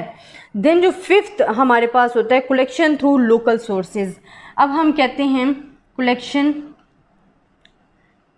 Through local sources. अब ये हमारे पास जो प्राइमरी डेटा का जो फिफ्थ है सर्वे रिसर्च में डेटा कलेक्ट करने का तरीका, वो है कलेक्शन थ्रू लोकल सोर्सेज। वहाँ का जो लोकल एजेंट है उसके ज़रिए हम क्या कर सकते हैं, अपना जो डेटा है वो कलेक्ट कर सकते हैं। हम कहते हैं कि in this method there is no formal collection of data that agent or local corresponding are directly to collect and to send the required information using their own judgment as the best way of obtaining. This method is expeditious but gives only the estimates. यहाँ हमारे पास क्या आ जाते हैं कि जो हमारे पास local source agent होता है वो आपको क्वेश्चनर्स के ज़रिए अपने जजमेंट पे, आप दूसरे से तो वो इन्फॉर्मेशन वो अपनी जजमेंट पे जो है आपको क्वेश्चन फुलफिल करके सेंड करता है। तो ये हमारे पास क्या होता है कि उसके पास एस्टिमेट होते हैं, दैट इज़ नॉट कन्फर्म, हाँ, बट वो लोकल सोर्सेज होते हैं उसको इस बारे में ज़्यादा इन्फॉर्मेशन होती है, तो that's gives the information to the investigator. Then the last six, अगर आप कहते हो कि सिक्स हमारे पास क्या है, वो होते हैं कंप्यूटर इंटरव्यूज़। कंप्यूटर इंटरव्यूज़ में क्या होता है कि हमारे पास फॉर्म सामने आ रहा होता है कंप्यूटर स्क्रीन्स पे और उसमें मुख्तलिफ क्वेश्चंस दिए गए होते हैं, जिन क्वेश्चंस को आप घर बैठे कंप्यूटर पे आंसर करते जाते हो और वो इन्वेस्टिगेटर्स को इंफॉर्मेशन देते जाते हो। तो एक ये तरीका है कंप्यूटर इंटरव्यूज़। तो जो हमारे पास कलेक्शन ऑफ प्राइमरी डेटा थे उसके हमारे पास 6 मेथड थे। अब मैंने आपको बता दिया कि अगर आप सर्वे रिसर्च कर रहे हो कलेक्शन ऑफ प्राइमरी डेटा के, तो आपके पास 6 रिसोर्सेज है। हमने डायरेक्ट पर्सनल इन्वेस्टिगेशन भी कर सकते हो कि फ़ेस टू फेस आप डायरेक्ट पर्सन से इंफॉर्मेशन हासिल कर सकते हो, मगर ये बहुत ज़्यादा टाइम कंज्यूमिंग है, मनी कंज्यूमिंग है, कॉस्टली है। फिर इसमें हमारे पास चांस होता है मिस्टेक का भी, क्योंकि एक तो अगर एरिया बहुत ज़्यादा वास्ट है, बड़ा है, तो ये आपको वैसे भी डिफ़िकल्टी करेगा। फिर इनडायरेक्ट इन्वेस्टिगेशन होता है, हो सकता है जो आपके पास डायरेक्ट पर्सन हो वो हेजिटेशन फील करता हो आपको किसी रीजंस की वजह से आंसर दें, तो फिर हम मेथड यूज़ करते हैं इनडायरेक्ट इन्वेस्टिगेशन, जिसमें थर्ड पार्टी जो है वो आपको एज अ विटनेस जो है दूसरे के बारे में इन्वेस्टिगेट करती है। तो इस तरह इन्वेस्टिगेटर्स जो है वो अपनी इंफॉर्मेशन कलेक्ट करते हैं। कलेक्शन थ्रू क्वेश्चनियर्स, ये मेथड जो है बहुत ही एफिशिएंट है, इससे हमें जो अपनी इजीली इंफॉर्मेशन हासिल हो जा सकती है कि वो एक मेल के ज़रिए मुख्तलिफ क्वेश्चन होते हैं, फॉर्म होता है, उसको फुलफिल करके जो आपका इन्वेस्टिगेटर्स होता है वो आपको रिक्वेस्ट करता है कि उसको फुलफ़िल करके आपने दोबारा अपने इन्वेस्टिगेटर्स को जिस जो इन्वेस्टिगेट कर रहे हैं उसको रिटर्न करना है। तो लेकिन इसमें भी ड्रॉबैक्स ये है कि अक्सर ये होता है कि लोग जो हैं वो फॉर्म फिल करते ही नहीं, और अगर करते भी हैं तो उनको कुछ क्वेश्चन की समझ ही नहीं आती, वो गलत इन्फॉर्मेशन दे देते हैं। लेकिन इस ड्रॉबैक को कम से कम कैसे किया जा सकता है, अगर आपके पास जो इन्यूमरेटर्स है या इन्वेस्टिगेटर्स है वो वेल ट्रेंड है, टैक्टफुल है, स्कीमफुल है, तो फिर हम इजीली इसको ड्रॉबैक को काफ़ी कम कर सकते हैं। फिर कलेक्शन थ्रू इन्यूमरेटर्स, कि जब आपके वो वेल ट्रेंड इन्यूमरेटर्स होंगे तो वो इजीली आपसे डेटा कलेक्ट कर सकते हैं। फिर क्या आ जाता है, कलेक्शन थ्रू लोकल सोर्सेज। अब लोकल सोर्स जो आपका एजेंट है वो आपको इंफॉर्मेशन देता है उस एरिया के बारे में, लेकिन वो अपनी जजमेंट पे दे रहा है, वो आपको अपनी जजमेंट, अपना आइडियाज़, अपना नज़रिया बता रहा है। तो इसमें आपके पास एस्टिमेट्स आ सकते हैं, but not you can say कि एफिशिएंट एंड ट्रू रिजल्ट आ सकते हैं, क्योंकि it's depend upon the judgement of the agent. ये जजमेंट पे डिपेंड कर रहा होता है। तो ये आपको क्या दे रहा होता है, एस्टीमेट्स दे रहा होता है, ये एस्टीमेट्स की बुनियाद पे, बेसिस पे आपको दे रहा है। देन द लास्ट वन हमारे पास क्या आ जाता है कि कंप्यूटर इंटरव्यूज़। कि लास्ट वन मेथड आपका क्या है कि आप कंप्यूटर की स्क्रीन पे क्वेश्चंस देखते जाते हो, आपने उस फॉर्म को फिल करना होता है, और इस तरह आप जो है अपने डेटा के बारे में इन्वेस्टिगेटर्स को इन्वेस्टिगेट कर अपनी जो इन्फॉर्मेशन है वो प्रोवाइड कर सकते हो। तो स्टूडेंट ये था हमारा आज का topic, collection of primary data survey research पे हमने पढ़ा है। इंशाल्लाह कल हम experiment research and secondary research और उसके यूजेस के बारे में पढ़ेंगे। आई होप कि आपको मेरी वीडियो पसंद आई होगी। आप मेरे चैनल को सब्सक्राइब कीजिएगा, नाज अकेडमी। तब तक के लिए अल्लाह हाफिज़। नेक्स्ट टॉपिक के साथ इंशाल्लाह फिर हाजिर होंगे।